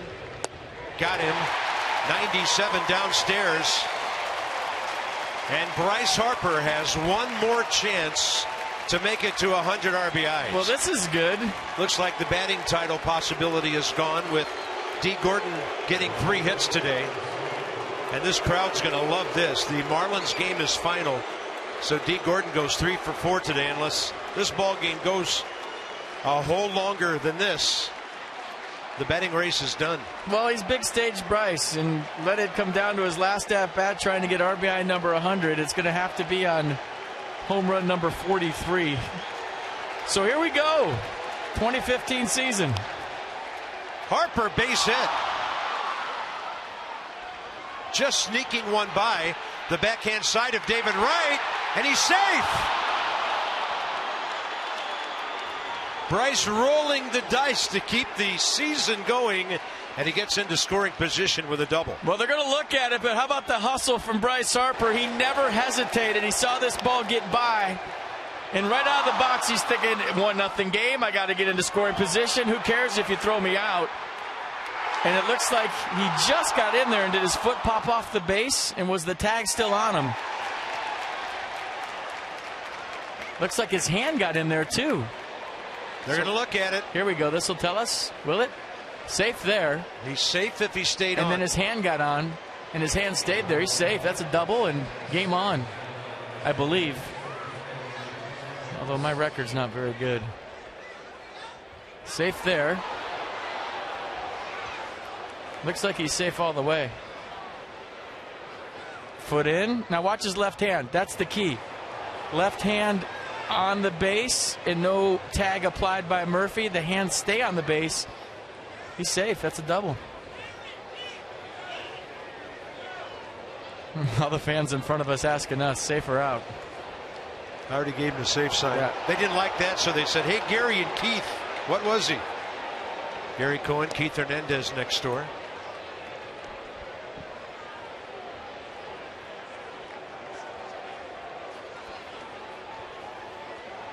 Watch him shove that foot in there. They're safe. And the only way he's out is if the foot comes off the base before the hand gets there. And the hand gets in there. Would this be a horrible way to have the season end? It doesn't look like that's going to happen. I think it's going to happen. So there will be some seasons sometime, somewhere, or even a postseason game end on a challenge. They're taking a long time from across the river. That's Jerry Davis, the crew chief. Phil Cuzzy made the call. He's the other umpire there. What if the Nats had won the first two games? Like we said, they got it to 3 games, won the first 2 games. And this game right here, right now, this was for all the marbles. The nation would be frozen right now, waiting for this. I'd be in the corner over there, curled up.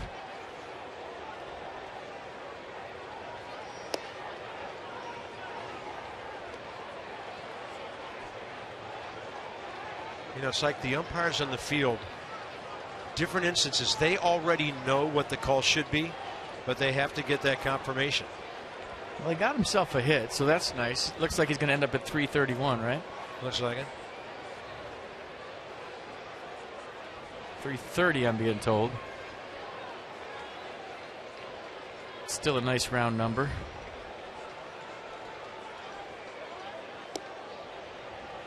Familia continues to throw tosses while Jason Worth waits and Bryce Harper is safe.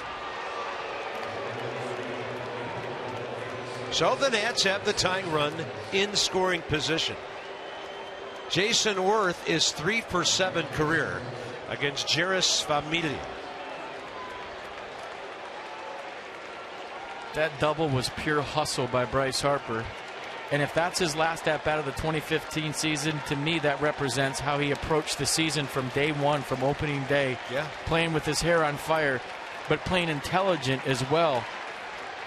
And stayed on the field all season long. 81st extra base hit.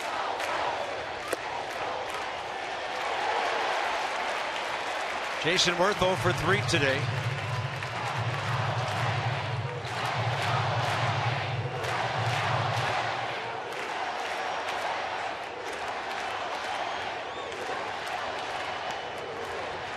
Mets have lost 5 in a row. You kind of think they need this one for their psyche going in. Can the Nats spoil it for a while here? Worth into center. Lagares is there. And the Nats will end the season 83-79. And there's no game tomorrow. That's very sad for all of us.